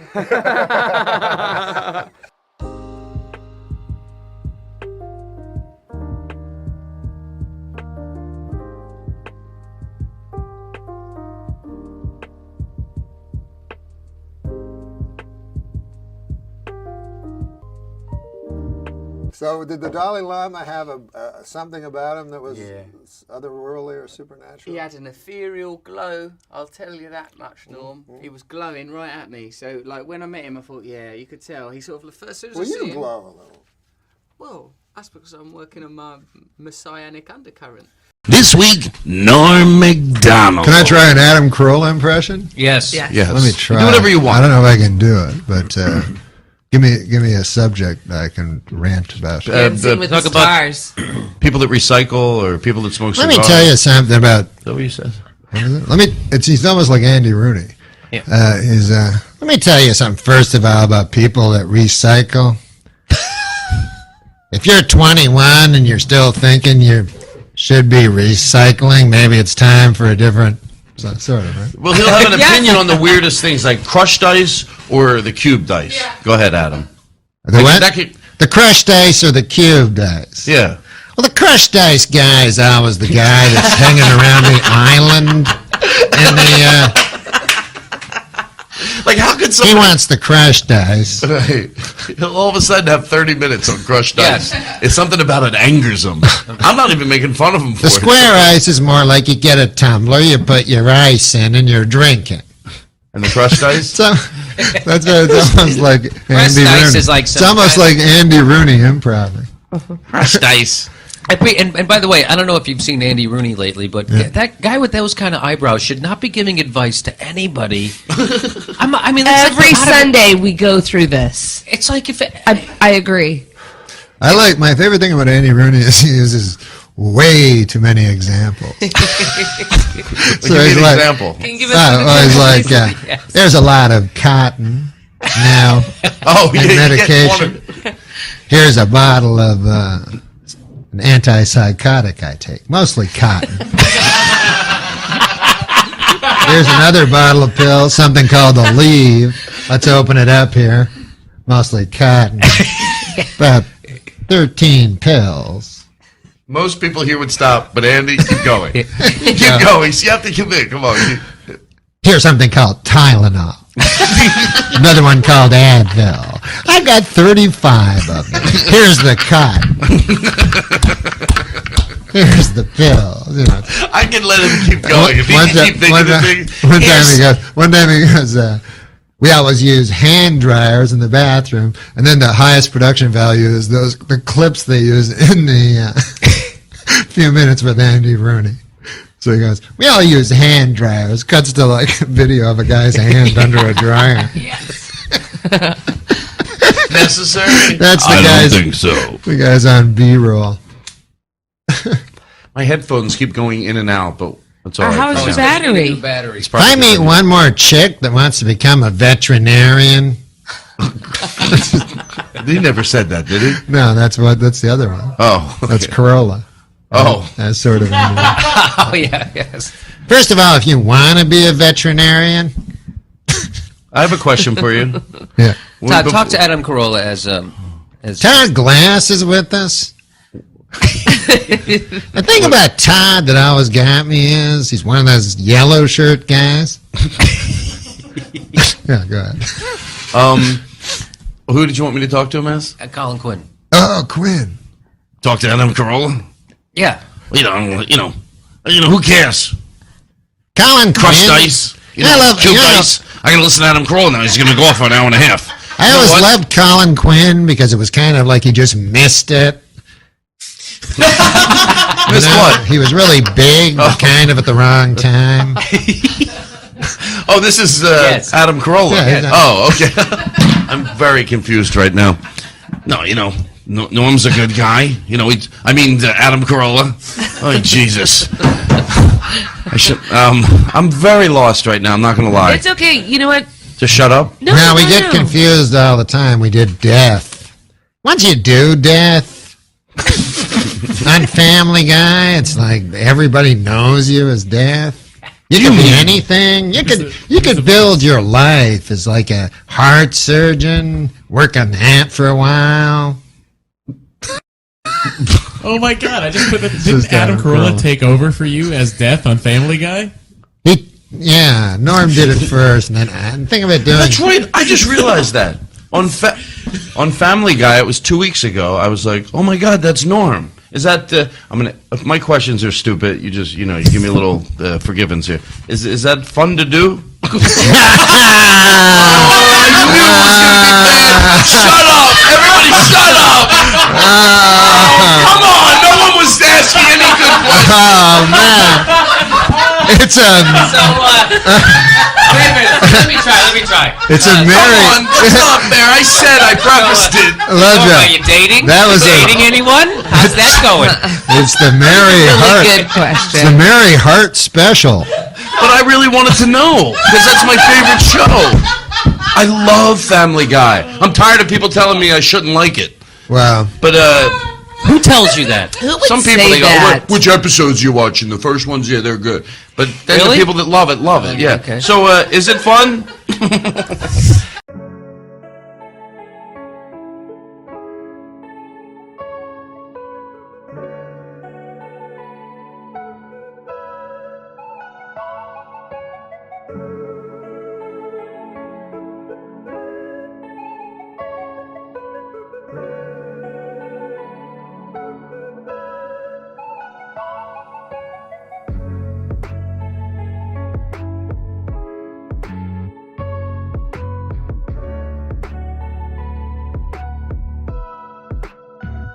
Some of you may have heard I had an amazing week last week when I got married.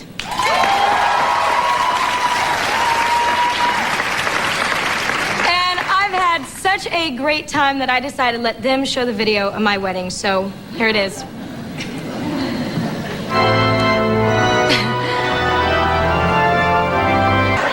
Deal was cash. Here I am talking with the caterer. He did a really wonderful job. 6 months ago. Well, I never said cash. The deal was cash. Here, I'm sure this will cover it. It's from the spellings. What are you doing? Turn that thing off.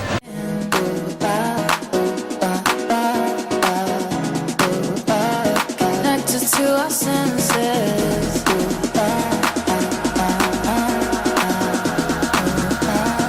Found a way to let you in. Probably no institution in this country is as burdened with the problems as the American prison system. Here to update is Here to comment is update correspondent Norm MacDonald. Sorry, Norm. Hello.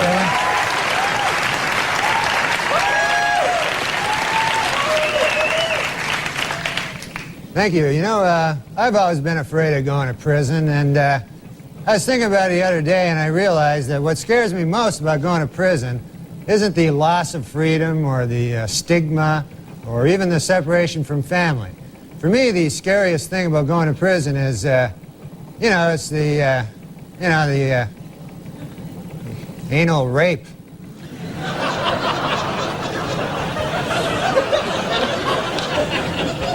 And it's always kind of puzzled me that they never seem to, touch on that during the sentencing. It's the worst part of the whole deal, and the judge doesn't even mention it. There's probably guys who go to prison and don't even realize what's in store for them, because they're not as streetwise as you and me. Can you imagine that? You're sent to prison, the first night there, there's the anal rape thing there, you know. Yeah, the next day you see the guy in a prison cafeteria there, and you go, hey, buddy, hey, I got a bone to pick with you, pal, hey. Let me tell you something, you were way out of line last night, way out of line. It's ridiculous. How'd you like if I did something like that to you, huh? How would that be? No, you wouldn't like that too much, would you? No. Let me just say, that was one of the most selfish, inconsiderate things I've ever been involved with. What were you thinking? Or were you even thinking? I mean, what's got into you? I turn my back on you for a second, you pull a stunt like that? It's ridiculous. And another thing, don't be telling Johnson I'm your bitch. I'm not your bitch. That's crazy. I'm not even gay. I tried to tell you that last night, but you wouldn't listen. No, you wouldn't listen, would you? I have a good mind to go to the warden about this. It's crazy. And you know what hurts the most, pal? You know what? I trusted you. That's what hurts the most. You know? Well, actually, the anal rape hurt the most, but trusting you is second. A distant second, I'll tell you that. Anyway, I'm so angry I came and talked to you right now. You know, I'll just leave you with this. You got a lot of growing up to do, pal. A lot of growing up, I'll tell you that. Anyway, that's what scares me most about going to prison. Back to you, Kevin. Thanks, Norm. How you feel? Here's Norm's son, Dylan. Yeah. Oh, hi. I just wanted to say that my father loved dogs, and he loved the second annual HCA Award.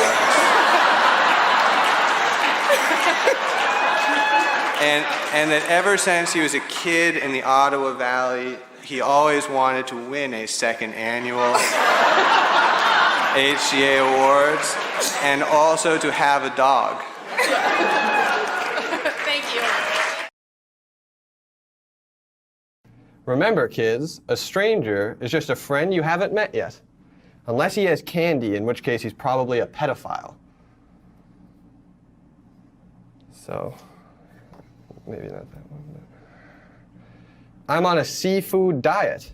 I see food, and if it's a fish, I eat it. Meta. Yeah. I hate meta. It's tough, though. There's so much sex. I know you got a family. You got a kid, right? Yeah, I got a beautiful little kid, Dylan. How old is he? He's 3. He's the greatest. Uh-huh. Yeah. Is he like, let's just end there. How's your son? You guys having fun together? You doing? Oh, yeah. We went to Disney World last week in Florida. Yeah. Yeah, that place is great, man. Yeah. There are all these, like, goofies there. And Mickey Mouse, and Pluto, and Chip and Dale. Yeah, oh, Chip and Dale. Sure. Yeah, they're all there, and they don't like wander around like they used to. No. They keep them in like one place, and you have to line up to get, and even give autographs. You know, what the hell you want an autograph from? So yeah, you get an autograph from a bitter college student making $4 an hour. You know?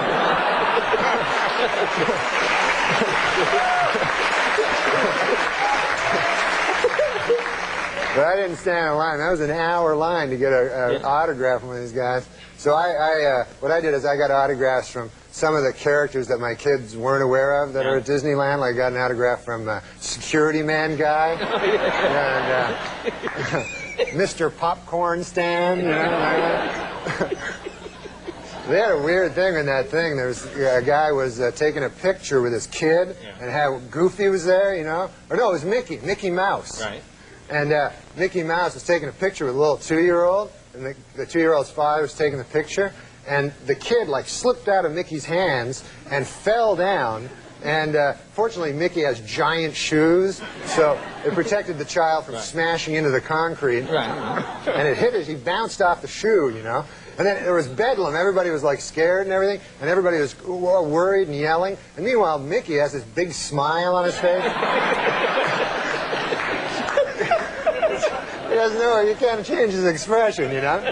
All he can do is like go.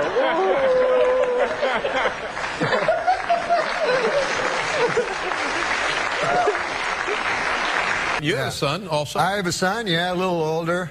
He's I want to say he's 10 or 15. Yeah. The point is this. I want to give you a little advice. First of all, they get less cute.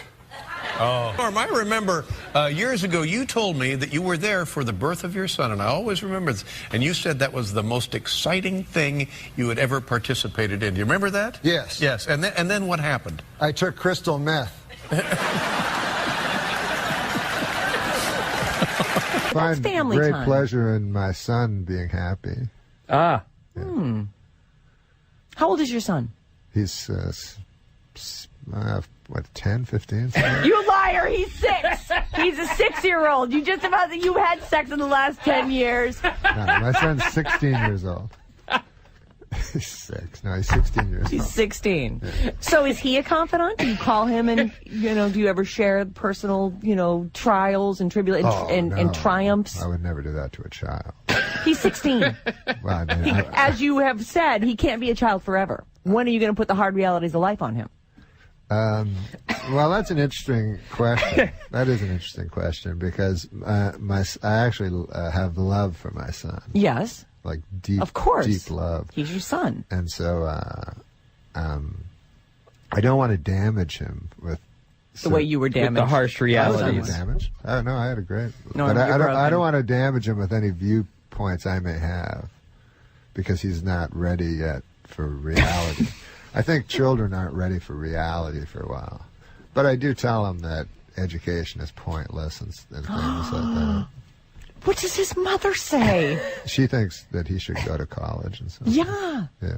He should. And you're Not like, everyone can grow up don't and be waste a your money. comedian. Yeah, I'm saying it's just arbitrary nonsense. It's I tell him even the classes he takes now, it's just ridiculous.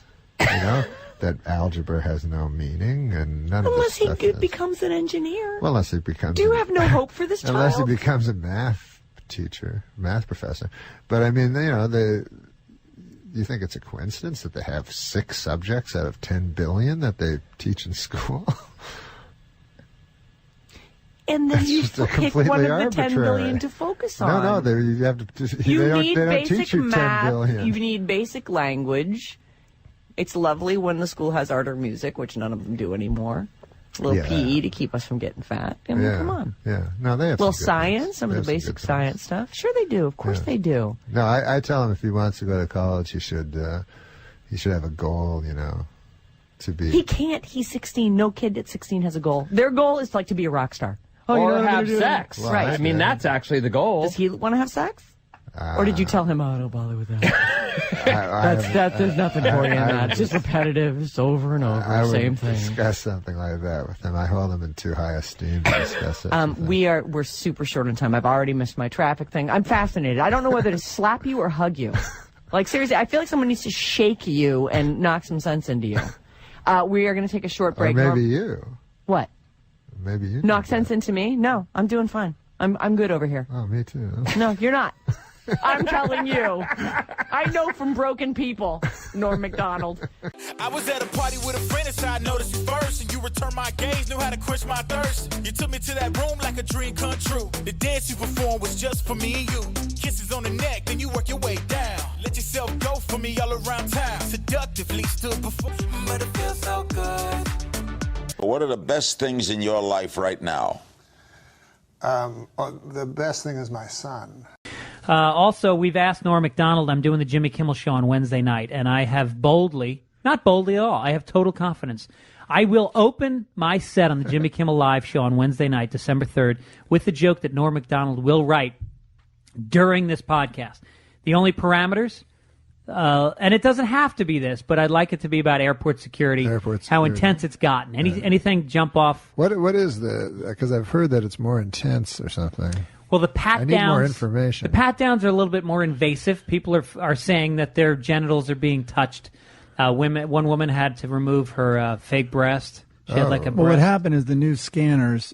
Some people are It's not just the metal detector; it's a scanner, and it sometimes depicts you in an embarrassing way. So more people are rejecting the scanner. In other words, they can see you like with X-ray vision. They can see your body. So naked. now if you reject the scanner, which you're entitled to, you get a pat down, but the pat down is pretty thorough. And some people are saying, you can pat me down, just not, on my privates. Oh, okay. And they're like, no deal.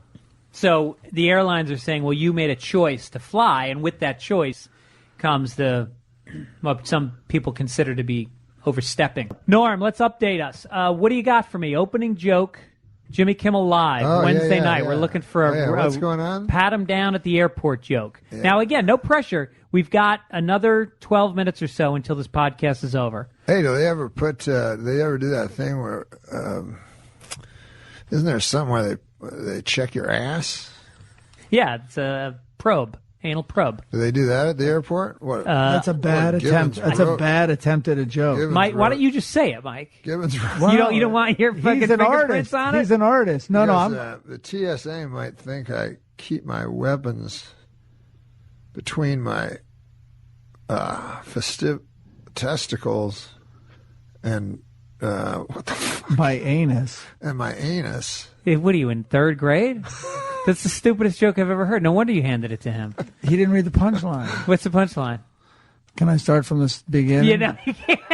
No, but what if I thought of something. I'm trying to keep this ABC safe. This is the Disney. Okay. All right. TSA might think I keep my weapons between my testicles and my anus, but they'd be right. How about... You're going meta on meta. You should go, TSA should know. I doubt they'll find anything on me because I keep all my weapons near my male G-spot. Give them that warning.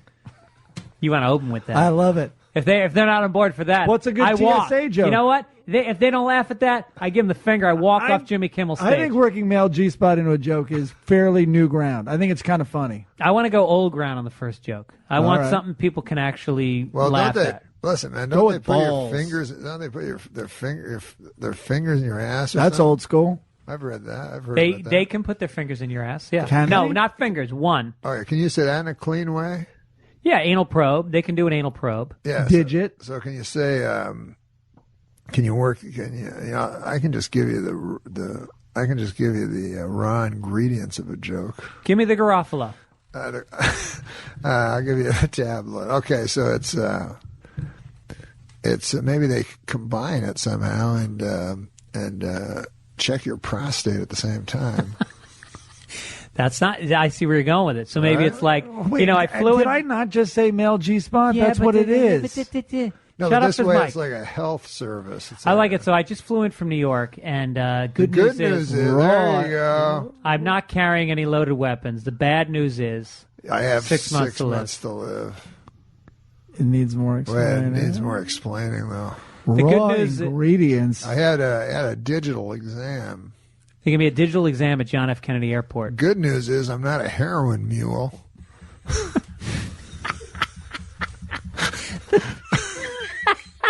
Bad news is I'm not a heroin mule.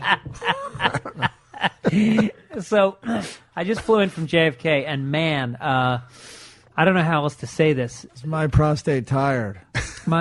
That could work. Maybe.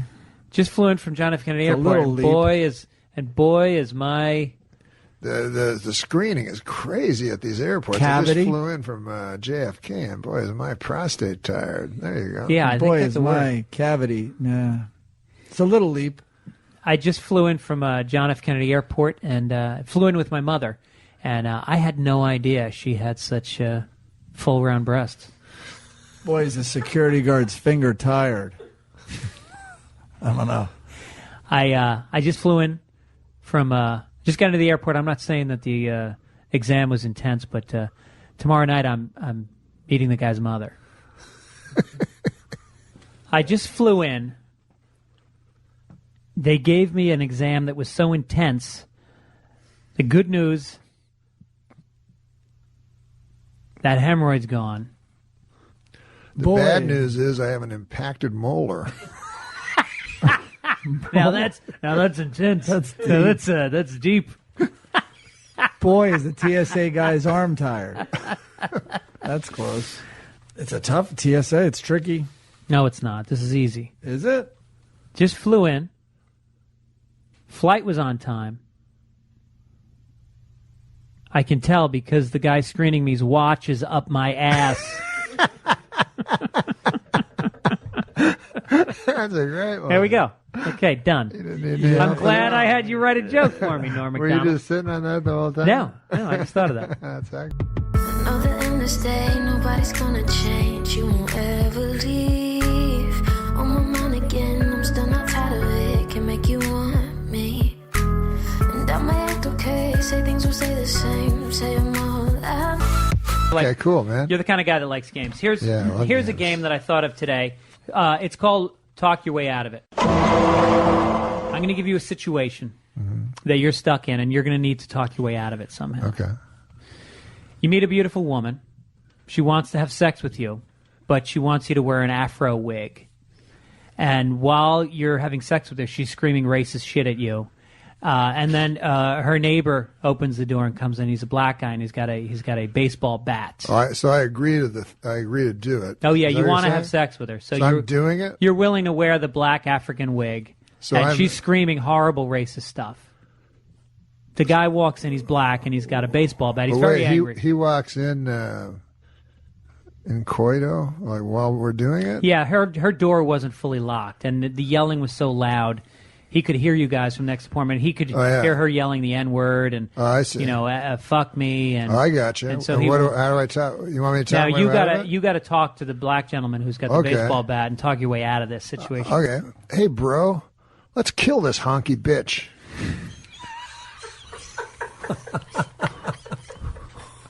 So you just commit to black.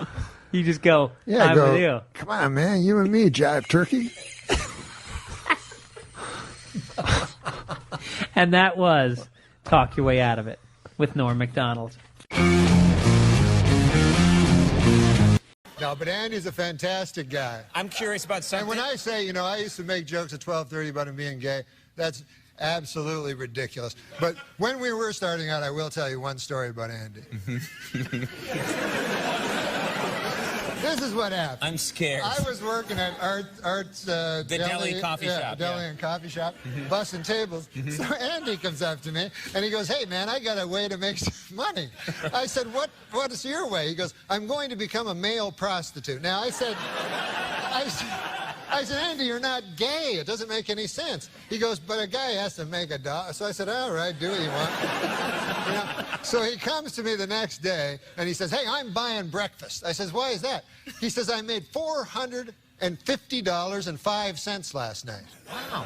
I said, "What on earth?" He goes, "Yeah, did some tricks there, they call it." So I said to him, I eat steak and eggs. I eat, expensive. He says, "That's all right. I made $450.05. And I said, "Well, who on earth gave you 5 cents?" He said, "Every one of them."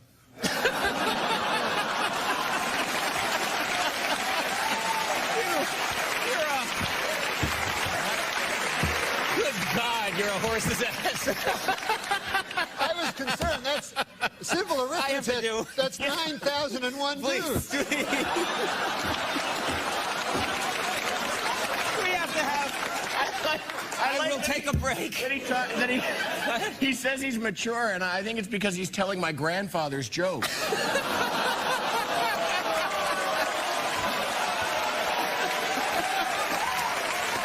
Stop it, both of you. Whoa. We're going to take a break right now. For some reason that escapes me, there'll be more with Norm MacDonald in just a moment. Know that in this day, nobody's gonna change. You won't ever leave. On my mind again, I'm still not tired of it. Can make you want me. And I might act okay, say things will stay the same. Say I'm all I need. For motivation, you still don't understand what our children are up against. Let me read you something that was posted on our message boards from someone who claims to be a member of a known pedophile network. It said this: he doesn't forgive, he does not forget, his group has over 9,000 penises. It's over 9,000! Over 9,000! Vegeta! Over 9,000! Lady I saw you with last night. Rude. Bit of a hippo. I read about a hippo swallowing a man, and I thought of you. No, you remember Ruth? You remember Ruth? His girlfriend is a wonderful kitchen butt. Remember Ruth? Yeah. Dr. Ruth? Nah, he went out with this big fat hog named Ruth. I listen, it's not sexist in any way. It's not sexist. No, The whole family. The whole family. Ruth's family? Or Oh his... my God! They may as well live in a sty. Okay. Because not only, I mean, they were obese, the whole family. Sure. But they were filthy. Like they Like didn't. pigs. Like pigs, they would eat, and then the food would fall on them. And it always. The father, I remember, like his gut was way up. And you know the fucking, and the skinny arms like a He would just pterodactyl. eat off of his yeah, own gut. all the time. Yeah. Mwah, mwah. And then a big fat Ruth there with this fucking guy, and she'd always sit on his knee. He'd whatever. I don't even want to get into This is it. when you were drinking heavily. I mean, it's just rude. No, I know. I mean, I'm not saying that her. Listen, people have girth issues. Yeah. I mean, I think it was It's the inherent. PC I mean, it was version. just. Yeah, I mean, I try to be. Girth issues. Yeah, it was. yeah. It was Jean's issue. I mean, I don't think she could really help it. Oh yeah, no, it was all genetic. Her genes were not flattering. Her her genes caused her to buy a lot of fucking pastry. I'll tell you that. No, but she was a nice lady, you know. Yeah, really nice lady. But spiteful. Really? She Spiteful? sounds great. Yeah. She was Fat? nice. She was nice, but she was horribly spiteful and she had- horribly obese. Yeah, she was mostly known for her spite. Like if you got to know her. No. Yeah. if You have got to be know really her- spiteful to have that be your- Absolutely. I knew her for 3 months. I didn't even see a fat person anymore. just pure spite. Spite. That's a compliment to some fat people, though. I guess. Had you said that to her, I don't even see fat when I'm around you anymore. I just Yeah. see spite. No, she was. One Well, time I she tried helped to. me through a dark time. Yeah. One time I tried to drive around her and I ran out of gas. All right, I don't want to say she was enough, man. spiteful, She's but probably, she could be watching, man. I don't want to say she was spiteful, but one time she got on the scale and said, please, one at a time. I mean, this lady was spiteful. She was a big girl. That's I get spite. it. Why was she spiteful in that analogy, getting on the scale? Well, The scale was spiteful in that. well, that's true. Maybe it's the scale that was. One time, she was so spiteful, she was swimming in the ocean. A helicopter fucking radioed down for landing instructions. I mean, she was a little spiteful. Now it's just God a bless euphemism. Ruth. God bless Ruth. God bless Ruth. She was named after the biblical figure Ruth, which covers both of our religions. Thank the you. Book of Ruth was in the Old Testament. The Book of Ruth? Is that really a book? You're not familiar with the Book of Ruth? No. Do you know the Book of Ruth? No, but every time you talk about Ruth, you always refer to the chapter of Jonah. Oh, that's true, yeah. The whale. Yeah, that's my little joke. And it's not a whale, it's a big fish. Jonah? Yeah, it wasn't really a whale. It was referred to as a big fish, and then people thought That's less whale. offensive. I don't even think a whale's a fish, is it, Steve O'Donnell? It's a mammal. It's a mammal. Yeah. What is a mammal? What's a seal? It can't. It's not mutually exclusive. I mean, you Like, can be a. A seal whale has to and a breathe air, right? Yeah. So it always has to like have That's its a mouth mammal. near the ocean. Like, what happens in the ocean? What happens to us in the ocean? We drown and die. That if you do it wrong, if you think you're not a mammal. But a seal, though, does it just hang around the how does it get up? How do they get up on those buoys? It's a shimmy. They're shimmy. They must be just pure muscle, the way Ruth's pure spite. Yeah. All right. Pure blubber. Okay, you know. No, what? He's going out with a nice girl now, though. No, she dumped me. Oh, that's right. I'm sorry. Wow. Yeah. Animal husbandry. Oh, no, that was your hobby. No, but you fucking animal. No, I'm kidding you, man. I'm kidding you. You're an ordinary guy. Stephen J. Hawking, the renowned astrophysicist, regarded as Albert Einstein's intellectual successor, conceded defeat this week in a wager he made 6 years ago with two professors at the California Institute of Technology. Hawking incorrectly bet against the existence of naked singularities, the mathematical point in a black hole where space and time are infinitely distorted, where matter is infinitely dense, and where the rules of relativistic physics break down.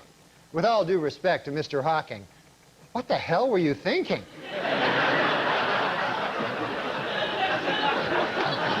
I would have taken that bet, made a quick $20. On Wednesday, world chess champion Garry Kasparov tied Deep Blue, the IBM supercomputer, that can examine 200 million positions per second in the fourth game of their 6-game series. Earlier in the week, Kasparov admitted he made a catastrophic blunder in Game 2 when he failed to force a draw by moving rook to e8, opting instead for a Caro-Kann defense that soon transposed into a Pribble defense, which, after Deep Blue moved bishop to e7, gave him the advantage with his knight position. With all due respect to Mr. Kasparov, what the hell were you thinking?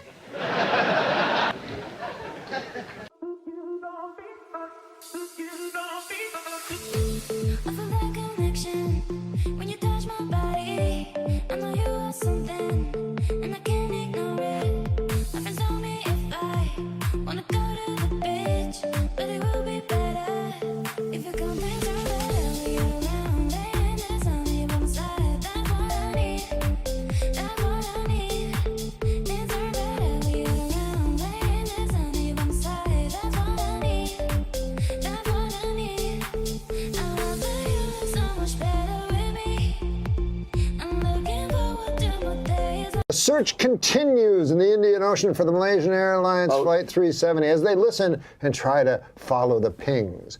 These guys sound like me always listening for pings. The pings are my Chinese neighbors. Jim and Ellen Ping. Jim, the other day, very nice guy, Jim Ping, Oh, they really do exist. What is this thing you're doing with your face? Oh, it's... Do you have allergies? No, I'm not used to these glasses, but he was very nice. So you think that's going to help? And he lent me... is that the face I'm making? Well, one time I thought you were joking around. You were looking at me like... Ping? That is my neighbor. A nice fella. Nice guy? Let me his abacus I want to do yesterday. this. Jesus! Oh, come on. That's not a Chinese guy. I wasn't saying it was. No, that's kind of racist. What are you, Mickey Rooney?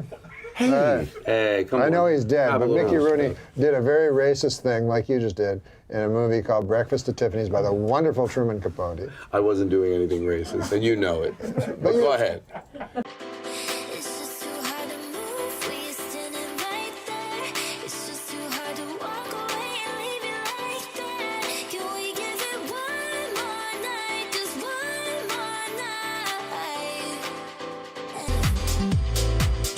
I was just doing like someone... I like Audrey Hepburn.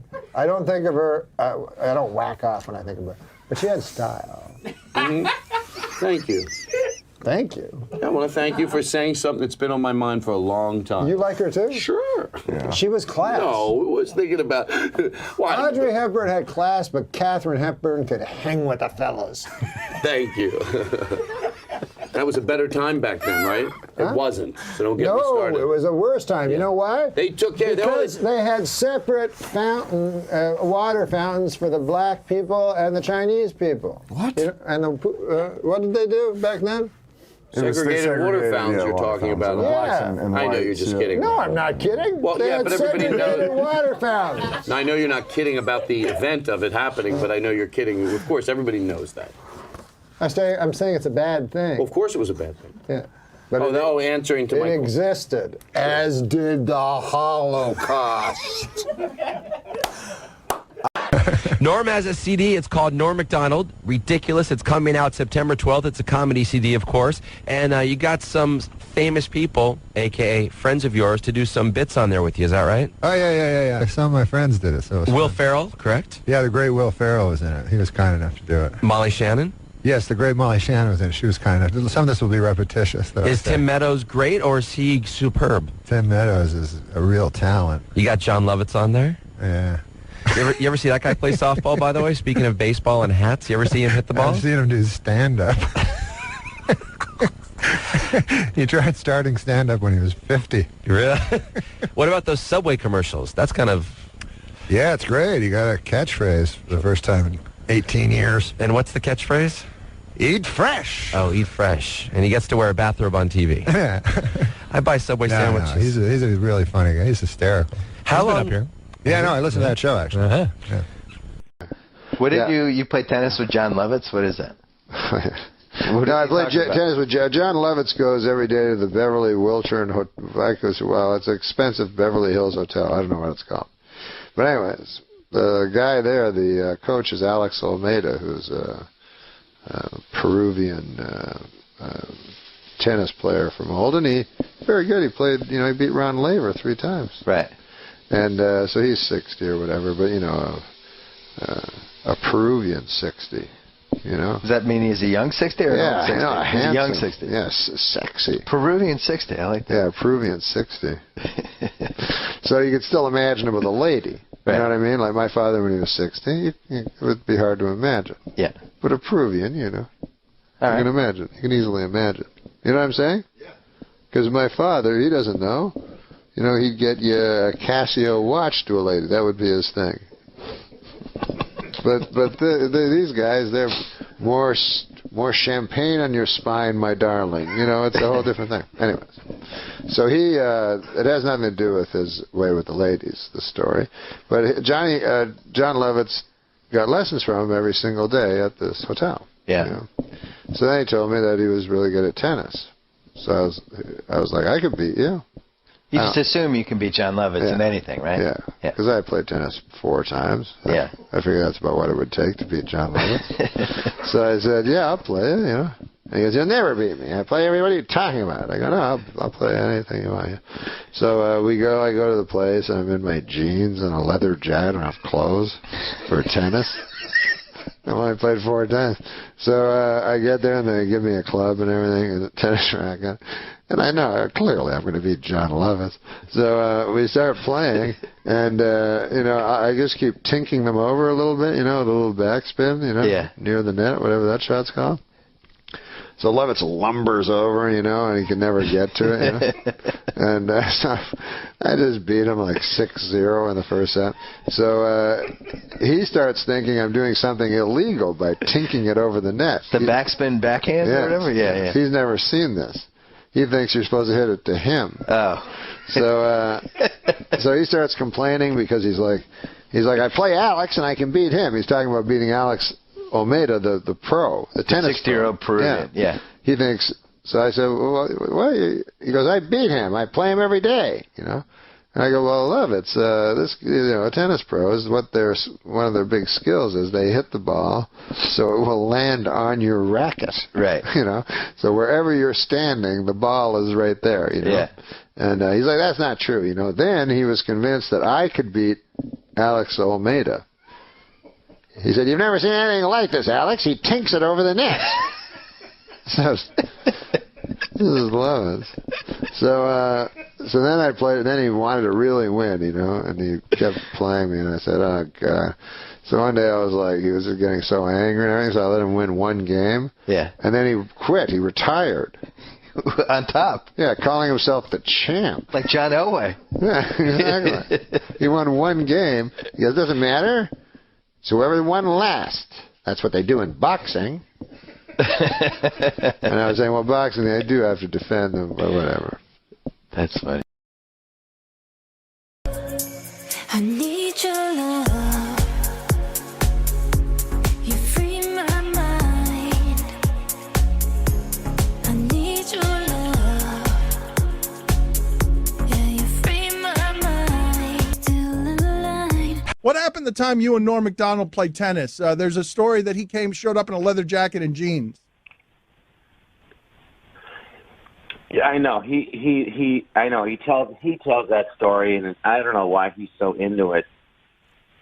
Oh, it's a funny visual. It's a funny visual. Him dressed like that. What he left out is that we're playing, and he I play all the time. He never plays, right? But he can get the ball, but he dinks it back, and he has no rhythm. Anyway, when someone just floats every ball, if you're not used to it, you can't get any rhythm, and it's just hard to play. So he won, but what he left out was after every point he'd leave the court for a minute and brag to his assistant about how, look what just happened. Then he'd come back 1 point, he'd leave again. So I go, Norm, do you want to play? And he just kept leaving. It was very frustrating, and so he won. So then I said to my coach, I go, how do you beat a guy like that? It's so frustrating. The ball's just, and my teacher's guy, Alex Almeida, who's you're into sports. Look him up. He was a champion college player, Wimbledon champion, Rod Laver, Emerson, who won Wimbledon. He's in the Hall of Fame from Peru. Great guy. So he said, just step in and take it early. And I go, could you beat someone like that? He goes, what, are you kidding? I'd kill him. So I go, all right, fine. So then we played again, and then I just, I creamed him and I beat him. So also, I wasn't trying as hard the first set because he was, he's not as good, so I'm just taking it easy. But then and he was wearing jeans and a leather jacket. Well, he beat you 6-0 the first time, didn't he? 6-0? No, he wasn't wearing. I don't remember what he was wearing. He didn't beat me 6-0. He's full of crap. That's what he told him. So then we played again, and then I beat him quite easily. And he goes, let's play again. I said, no, I don't play you again. Because when I knew he'd want to play after I beat him, the last time we played, I beat him, and that's that. Give us a good league but of the. He Yeah, cheats, and he's not fun to play with. Of course. So he tells this story, Right. Give us a good league of their own story. Lovitz! Just back off for a second. Hey, he's being Lovitz. This is what Lovitz does. I know. This is what he does. Him and Norm, both of them. Give us a good league of their own story. Now I'm just doing it to be funny. Yeah. No. Come on. You got to be careful asking because from what I hear from the movies, all comedians will go into, well, a family goes into a talent agency and they say, we've got this great act. Right. This guy, they came to me to do that movie. He's talking about the Aristocrat. Yeah. Right. And I said, I've never heard that joke. But they have secret parties at Chevy Chase's house. It's the gayest thing I've ever heard. I'm like, you're going to make us all sound like that's so gay that we all go backstage and go, hey, well, let's hear your version. Yeah. That doesn't happen. That's not true. Hanging. That might have happened back in the 30s or something. But did you ever hear that? No. Yeah. No, I don't. That's the weirdest movie I ever saw. I was so angry about that thing. All right, we gotta go. Stevie can't wait to get to Lamontanelli. You say I don't listen. I tell you I try. And we both got our own problems.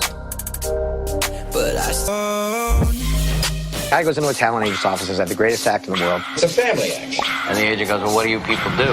I come out dressed as Hitler in crotchless panties. I'd like to see that, actually. And we all drop our drawers and take a huge. They might have to clean us up for TV.